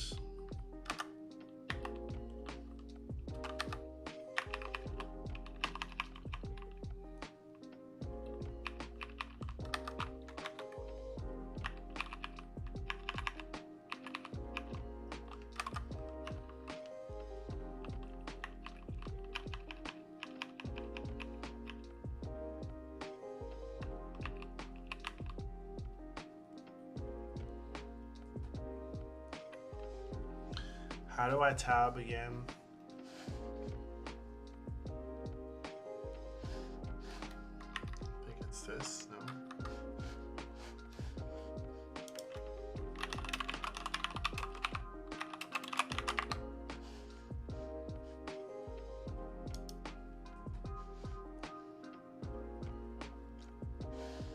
Oh, it's the arrow. Damn it, I wrote my selection.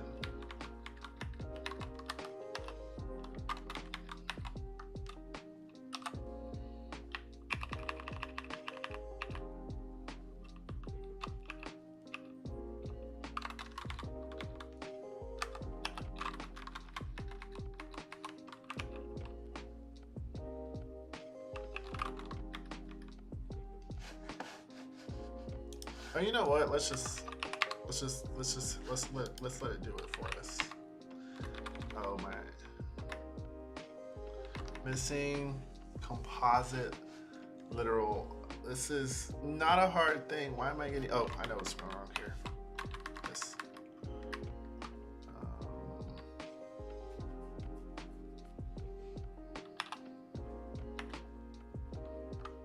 This line right here is broken.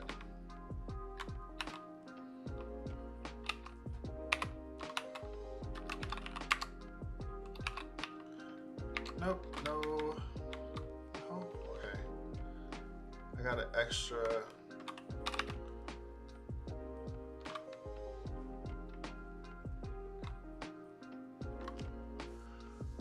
What?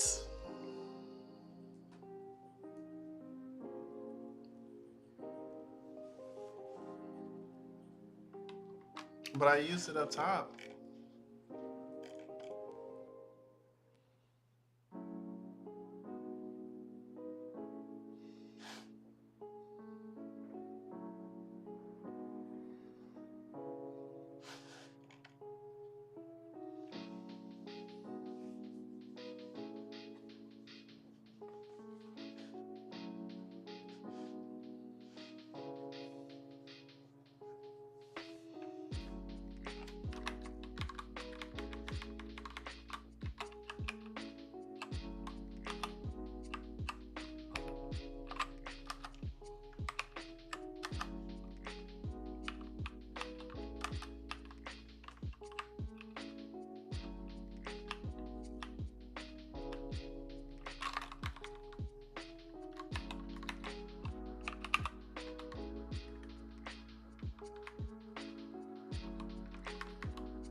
Somehow I made this thing say nope.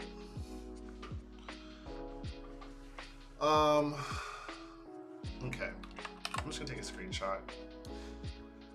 Let's ask Claude for some help.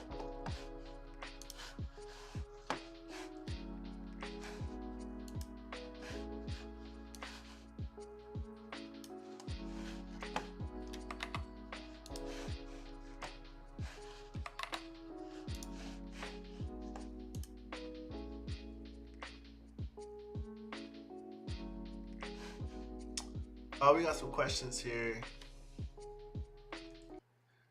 Uh, Solly Molly Dolly says, just chat GPT the test, bro. Management doesn't care. You know what? I would be mad at somebody for doing that. I would not be mad at if I was a manager and someone chat GPT the test. I would be a little bit concerned if their job was to be the tester. But if somebody's just doing a unit test and they have a clear idea and it's something that they could already do by themselves, it's just more efficient to have AI do it, then sure. For me, I think my goal here is kind of more to like learn and to challenge myself, so that's why I'm doing it manually. But if I was doing it for a job, I probably would just use AI a lot more, to be honest. I'm not against that. Yeah, I'm not against that. Um, I have a lot of students who have varying experiences with AI. One of the things I always like precaution them is when you're going in for like job interviews, at least, you're not going to have any of those tools, and people are going to be testing your understanding without those tools in the picture. So it can be kind of tricky, if you're not well versed in the thing that you're depicting yourself to do. Trying to define the ability struct. The error message suggests you need a proper type declaration. So let's look at our ability struct.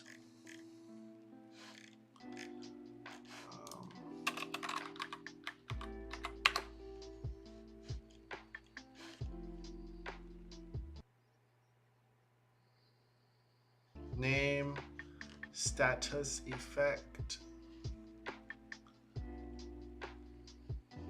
damage is an int.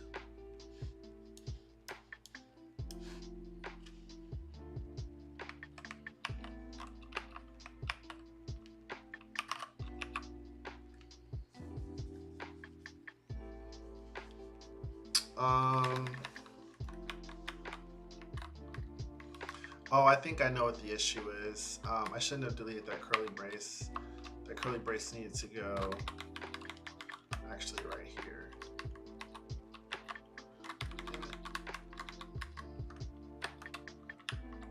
Oh, I keep fucking it up. Okay, there you go. I needed to do this. This is the problem. That error message was not helpful, but it's fine. I figured it out. And then now we need to add another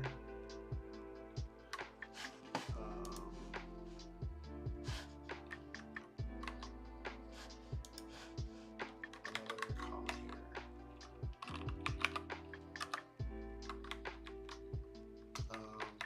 Let's make sure our things match. So this one matches that.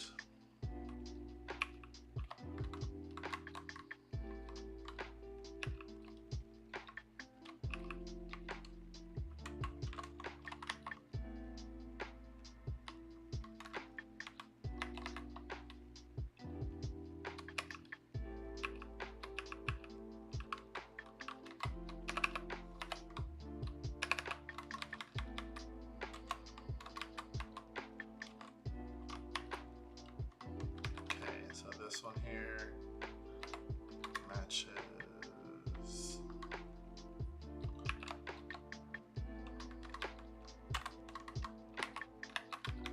What is this complaining about? Expected a colon? You're Golang. You don't like colons. Are you crazy? So I feel like, oh, I do need to have another. Okay, I really messed that up when I was trying to fix it earlier. There we go. Okay, there we go. Ooh, ciao. Okay, so we have the ability. We do need to have the other attributes or the other fields here. So we're gonna have speed. Let's do 8.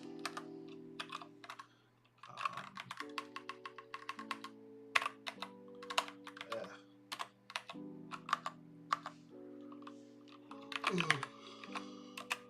Name is Mage. Health is 80. Attack is 20.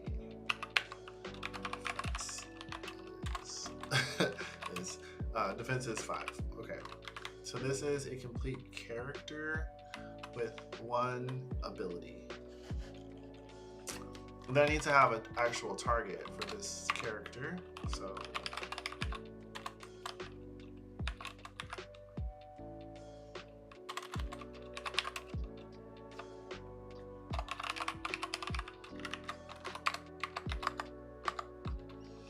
and this will just be, we'll just make it a little generic.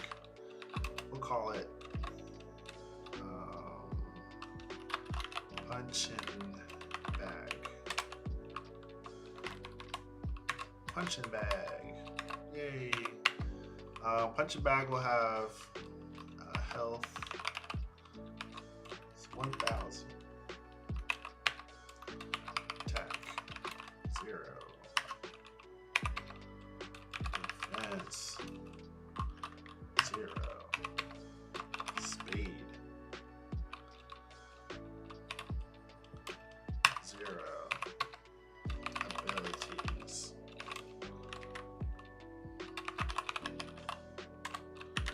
No abilities. Okay, so name, health, attack, defense, speed, abilities. Okay. So when we use this usability, what we want to do is we want to have an attacker and a target. Maybe I call this like initiator, but attacker is fine for now. Let's reopen our. Ooh, that was slow to open. Let's reopen our character. That's what we need.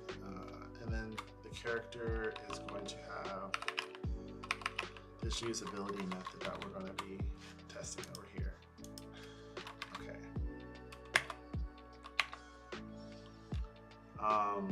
So we'll be able to get a result because this usability will return a result.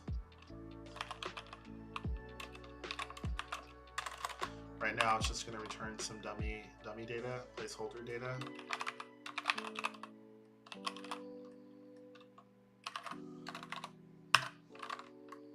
It's going to be the 0th index, and we'll do the pointer to target. The address of target. The target stores near you. Great deals and great values this holiday season. Featuring the Nintendo Switch.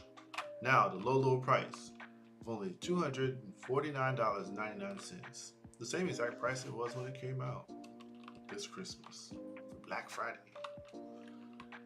Okay, so if results, so we gotta see if this is a success or not. And on the ability result struct, there is a .success fields that we can access.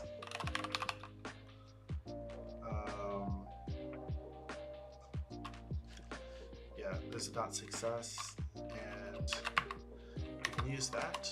And if it's not successful, which means it's false, we'll do an error here. Say expected ability to be used successfully. Okay, so this will fail right now, at least. It'll fail.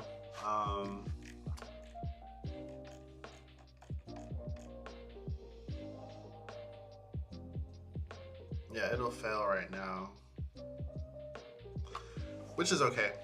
I just want to see if something happens. Let's go ahead and write this, and let's go ahead and run. Failing is okay as long as it's a predicted one, right?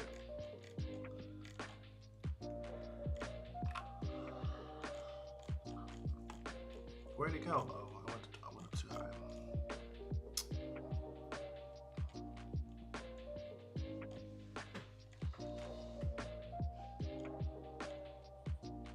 Oh, I have a syntax error. Sorry, I wasn't paying attention. Those damn trailing commas. And I spelled defense wrong for the 50th time. I always spell defense wrong.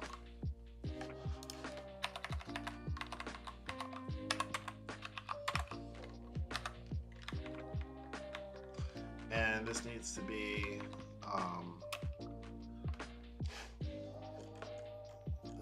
done on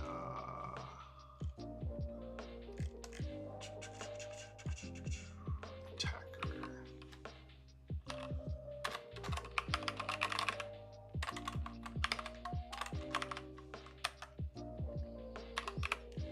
I'm realizing that there's some things I need that I'm not getting in Vim.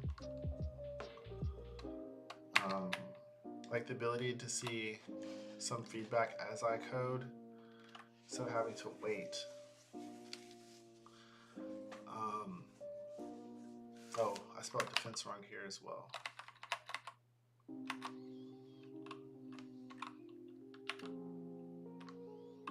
Oops, we could do R, I think.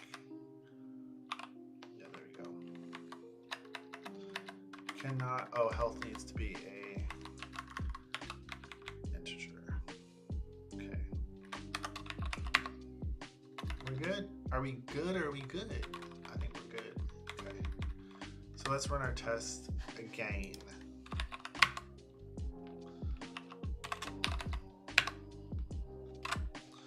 They now fail, but it's not a setup fail, it's a build fail, so.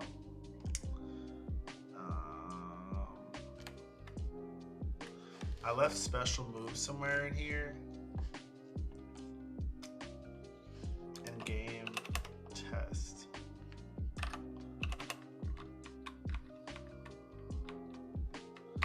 In here probably. Yeah, down here.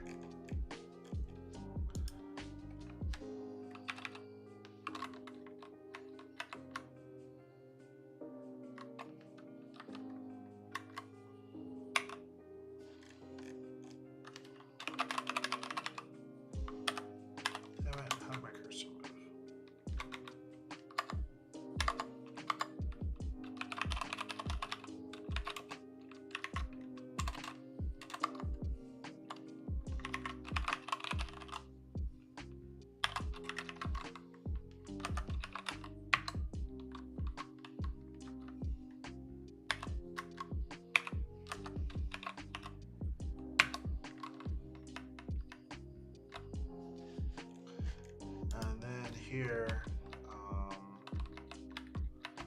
think this wants me to move this up here.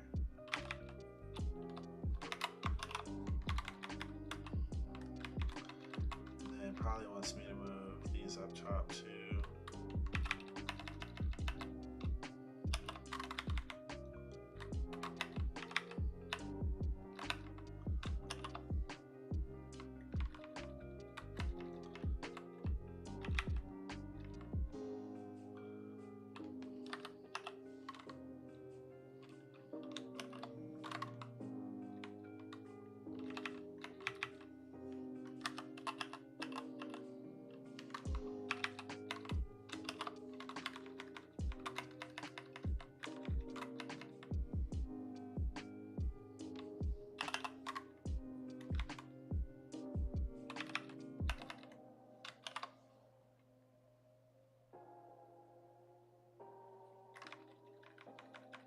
That fix it? Okay.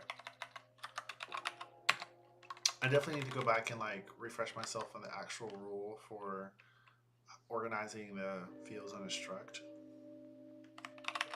Because I just kind of guessed. I definitely just guessed there. Okay. Let's try to run our test again.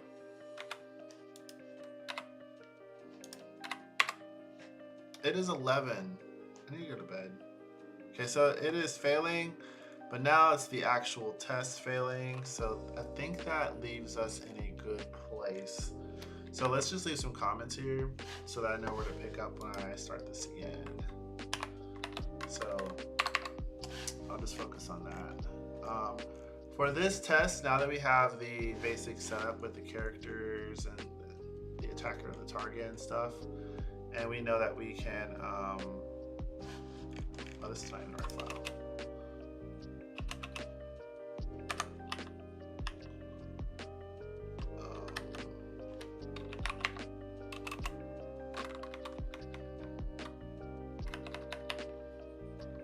There we are. Okay, so we have the basic setup with the character that has an ability, and then we also have a target that is going to be the receiver of whatever this character's attack is. So now we need to do. Oh, we haven't. This test is not going to pass here because our actual result doesn't have anything in it, which is fine. We'll fix that tomorrow or whatever. But we do need to check damage calculation, and we need to check status effect application. Those are going to be the 3 tests that we do. So this one here, and then these last 2. And then as far as the implementation goes,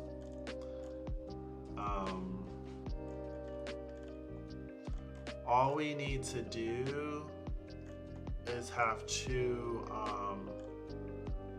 we're gonna need to have 2 methods to add.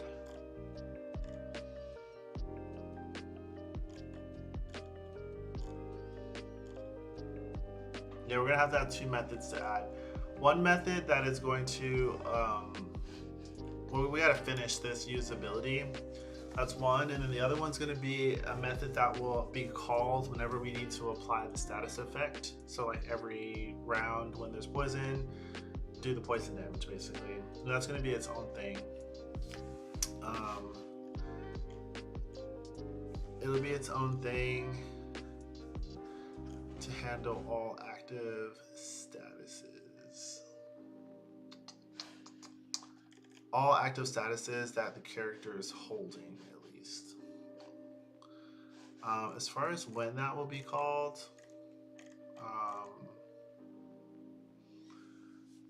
not quite sure.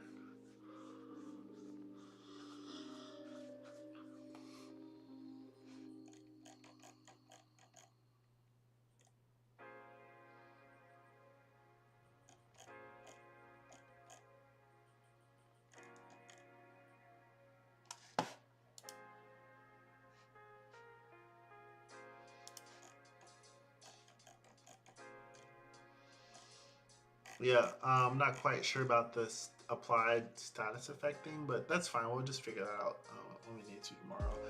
I think we can get by just because we don't have anything that's like controlling the rounds yet.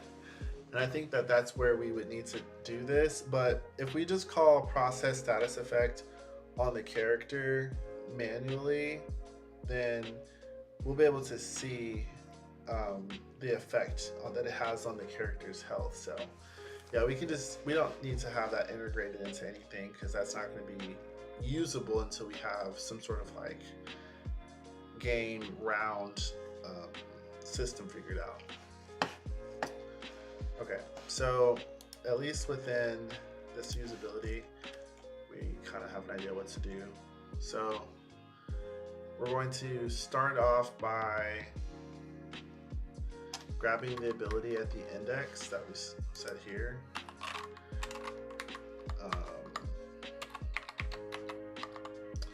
And then we're going to check if ability can be used.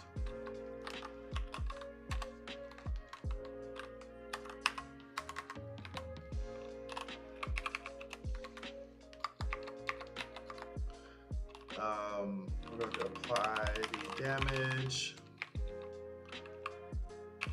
and apply status effect. I need to figure out some type of plugin that lets me do the shortcut for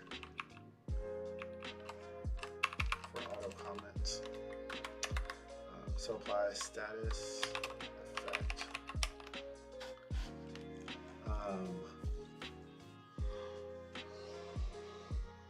And then we need to call the ability.use because that's what's going to start our cooldown.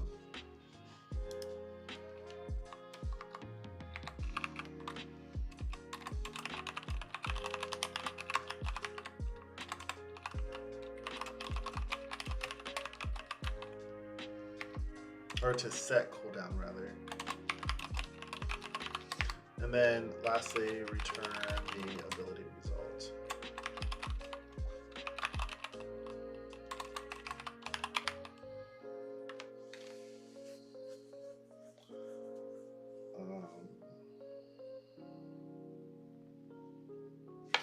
Which is basically just information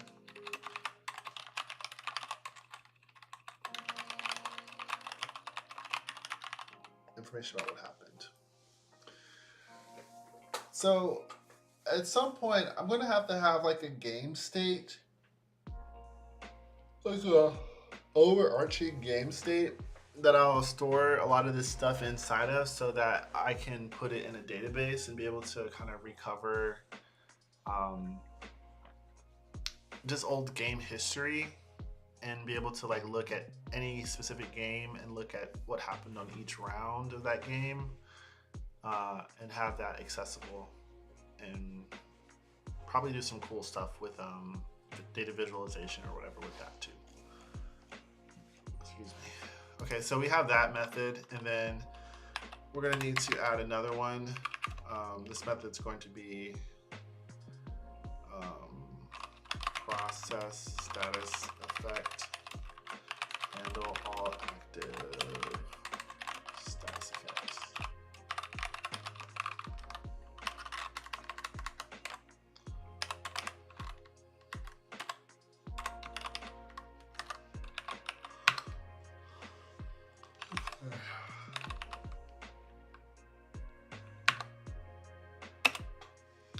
How do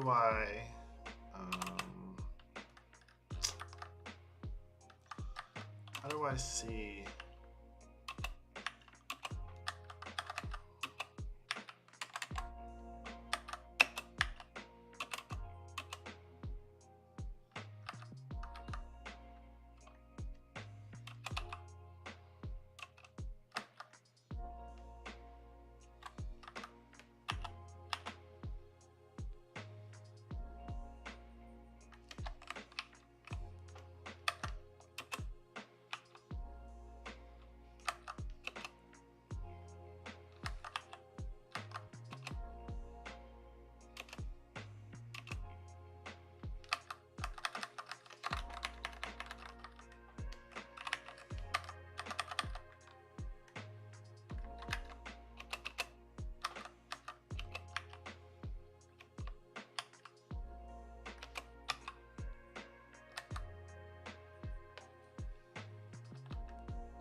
why is that not working?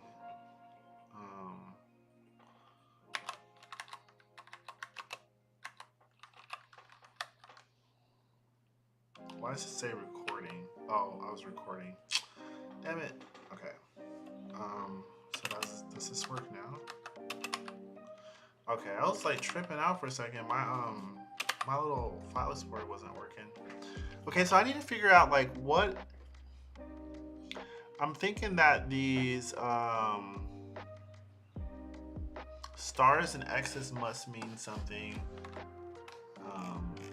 in this window here, but I don't know what they mean.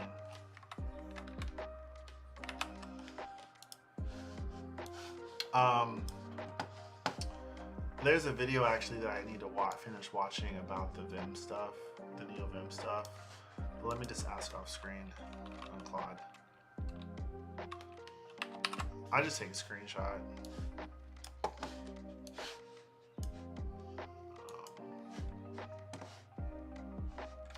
What do the X's and stars mean next to file names?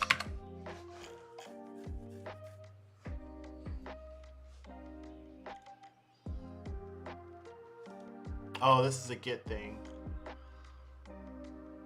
Okay. Okay, it's a get thing. How do I know if I have any buffers open that aren't in my current windows?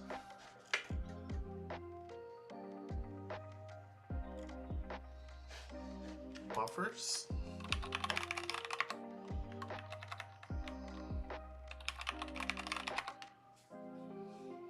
Okay.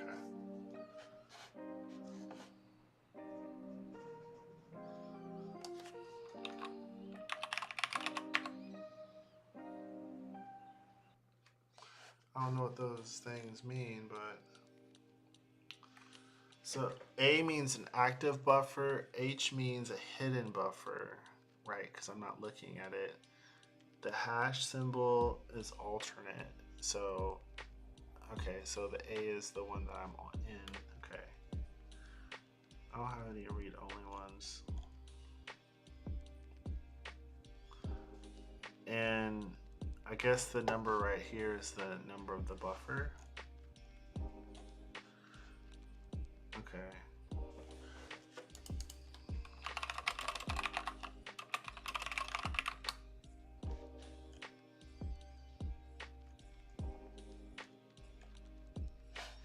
Let's just save all.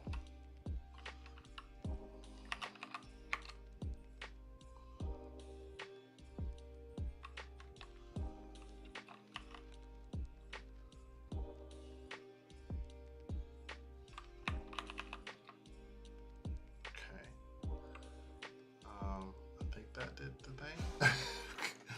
Who knows? Okay. How do I make sure all the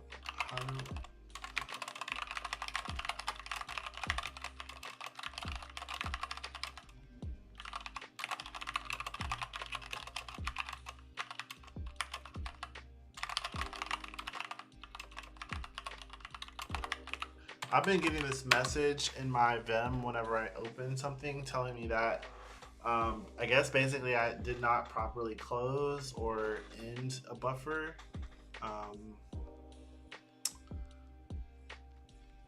So it means I need to do it correctly.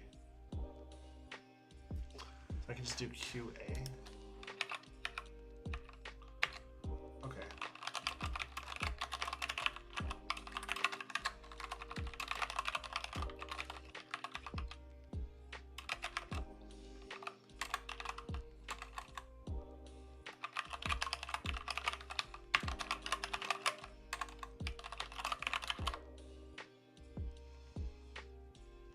Okay. So we did that. We got that working. I think I am done. I know I'm done because it's been 2.5 hours. Okay, wait. I got some stuff here. Ethan Kemp. I feel like I know that name. I mean, it is the wide internet, so who knows? But I don't want to put your profile on blast here. Well, that name sounds familiar, but there's probably lots of Ethan Kemps. Welcome to the channel. Your comment says, do you think that there's any point learning Vim, Neovim for things other than coding? Not that I can think of. I feel like if someone knew Vim would be useful for other things that are not coding. But if you're not going to code, I would not necessarily recommend trying to learn Vim, if that makes sense. So like, yes, if you're a coder and if you find it useful for coding and you become good at using it because you code with it, then I think you will find like that you can use it for a lot of other things because it's very configurable and expandable. And just like with Emacs, there's an org mode plugin that you can get for it too. So you could, in theory, use it as just a general digital notebook type of thing. And there have been people who like will use either Emacs or Vim as a tool that's a part of their workflow for like publishing to like a blog. But those are like more the old school people. I don't know anybody like my age who's like, yeah, you know, I'm gonna do all of that. I know like one person who sometimes comes by the stream who's like really into the Emacs org mode, which is Emacs is it's not the same as Vim, but you know it offers a lot of the same vibes and the same toolage. But yeah, so my answer I guess would be no. I don't really think that there's a point in learning it for something other than coding. But if you do learn to use it for coding, I think you'll find that it lends itself to other things, you know. But the main thing is coding. I guess the reason why I'm answering it this way as well is because Vim takes a lot to set up. And by a lot, I guess what I mean is that here I can actually just show you. Let me show you what the setup looks like. Give me one moment.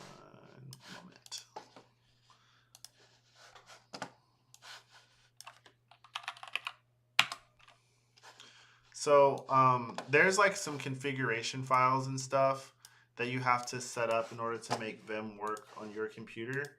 And a person who's not coding would not necessarily have the ability or the familiarity to do it in any real way. So this naturally lends itself to being for coders and for people who have that background in some way. Here, let me show you the files that are involved. So these are the files that are involved in configuring. You can see here that, let's look at this one. This is just like straight up Lua code. And Lua code is easy to write if you're a coder, but if you don't know anything about programming, then you're gonna be very lost when you're looking at this. You won't have any clue what you're looking at. So that's just one thing. And you know, you could say to yourself like, okay, what if someone just uses like a pre-made set of configurations then they don't have to deal with that. That is also true. However, this is an example of one of the pre-made set of configurations, and this is quite flashy. There's lots of bells and whistles. I might even, you know, use this myself here shortly. But I would not recommend Vim because even if you wanted to use something like this, it's going to be really hard to jump into it and know what to do because it's just too much all at once for someone who's not already familiar with like a lot of the shortcuts and, you know, a lot of the sort of problems that this is even made for. You're gonna have a hard time. And I think the appeal of like Vim is that you can configure it, that you do have the freedom. And most people who are like not trying to make their own tools or get their hands dirty with like modifying their software tools, most people just want something like that's already pre-made or at least it's easy, you know. So like with VS Code, if you were to tell me, oh, I want to do my creative writing in VS Code, I might actually be into that idea, right? Because VS Code would have all sorts of handy things you can do to manipulate text that, you know, that would be kind of appealing, especially if you're going to be working in something like Markdown, if you want to write in a way that integrates with HTML and Markdown, like as you do it, like that could be really appealing. But I think that this is a bit overkill, and you would spend so much time just setting Vim up that you wouldn't be writing very much for a while, and then writing would not be very smooth as well either, you know. At least until you get all the stuff down. This is one of those things where I think if you learn it, do it when you have like a lot of freedom of extra time, or maybe you're not like looking for a job or something. But if you're not able to like just afford the time to dink around for several weeks or a couple months just to even learn what you're doing, then it's probably, I wouldn't think it's for you at that moment at least. So anyways, that's my big old rant. That's just my opinion. Also, it's my late night opinion because it's like 11:30, so take it with a grain of salt. But yeah, at the end of the day, if you want to do something, just do it, you know. Fuck it, just try it anyways. Don't listen to what I say. Your question kind of reminds me of something that I came across when I was first learning how to code, and it wasn't this exactly, but it was like Git. And the question at that time was like, is Git useful, like version control? Is it useful for anyone outside of coding? And a lot of people might be like, well, maybe in theory. But one of the first things I did was I learned how to use Git as a way to store creative writing. It was in a tutorial presented in that way. So I do think that sometimes like learning a tool for something other than coding allows a person to focus on the tool itself without needing to know the coding part. If that tool has a friendly enough user experience. But Vim does not have a user experience. You make that basically. So that's really the one that's like the key thing there, I think, that makes it not really a good option. Um, Vim is not offering much as far as a user experience. It's going to be up to you to basically resolve your frustrations by going out and finding plugins to do the things that you're either used to or that you've imagined that you wanted to do. Um, so I'm using Vim because I have the desire to go through all of that and I find it interesting. And there is something very like, you know, Giga Chad. I think that's what people are calling it these days. The Giga Chad, 10xer, Big Chin, muscle man coder about it all. And I kind of dig it a little bit. I'm into that. Sure, why not? Um, but you know, for me, it's not like I'm not gonna like take Vim and go like do professional work with it anytime soon. It might be like several months before I even feel comfortable with that idea in general. But I think it's one of those things where when you do it and you spend the time with it and you enjoy the process of it, knowing that you don't need to have a reason, just enjoy it because you enjoy it. And then you know somewhere down the line, you'll see that this has not only is going to benefit you as a tool, but also you're going to learn a lot about yourself and your process. I think by by using these things. So, and that to me is like the really appealing part. Uh, hey, hey George, what's up? Thanks for coming by. Really appreciate it. And Laura, I see your comment here. It is hard. It's very, very difficult. You know, I would say that it's not any more difficult than maybe playing a complicated video game. Like I don't know if any of you play like Baldur's Gate or Divinity or any of those like computer RPG games. This is a weird comparison, but I don't think that this is any harder than like just a really difficult video game. I think the part that makes it really difficult is kind of battling the inner sense of doubt, you know, or just the weird, you know, it's weird, you know, being good at something and then all of a sudden your tool imposes these new boundaries or limitations on you, and then all of a sudden you're coding at the speed of, you know, a very intelligent toddler or something. That's an extreme comparison, but you know, it's just like that's the part that's hard for me. Like I'm fine with not knowing what I'm doing and like the process of learning. The part that I struggle with is just that I have to go so slow. And then I'm constantly making mistakes and pushing the wrong key and typing when I didn't mean to type and forgetting to get into insert mode. It's like stuff like that. And but at the end of the day, I kind of just try to remember it's about building muscle memory as much as it is about building understanding.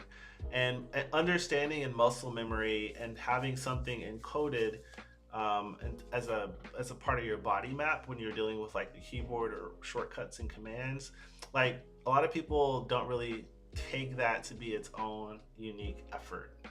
And I think that's what you get from like the time you invest, and that's kind of how I'm approaching it. Because otherwise, I'd be like, "Fuck this shit, fuck it, fuck it, ah!" I'd be freaking out.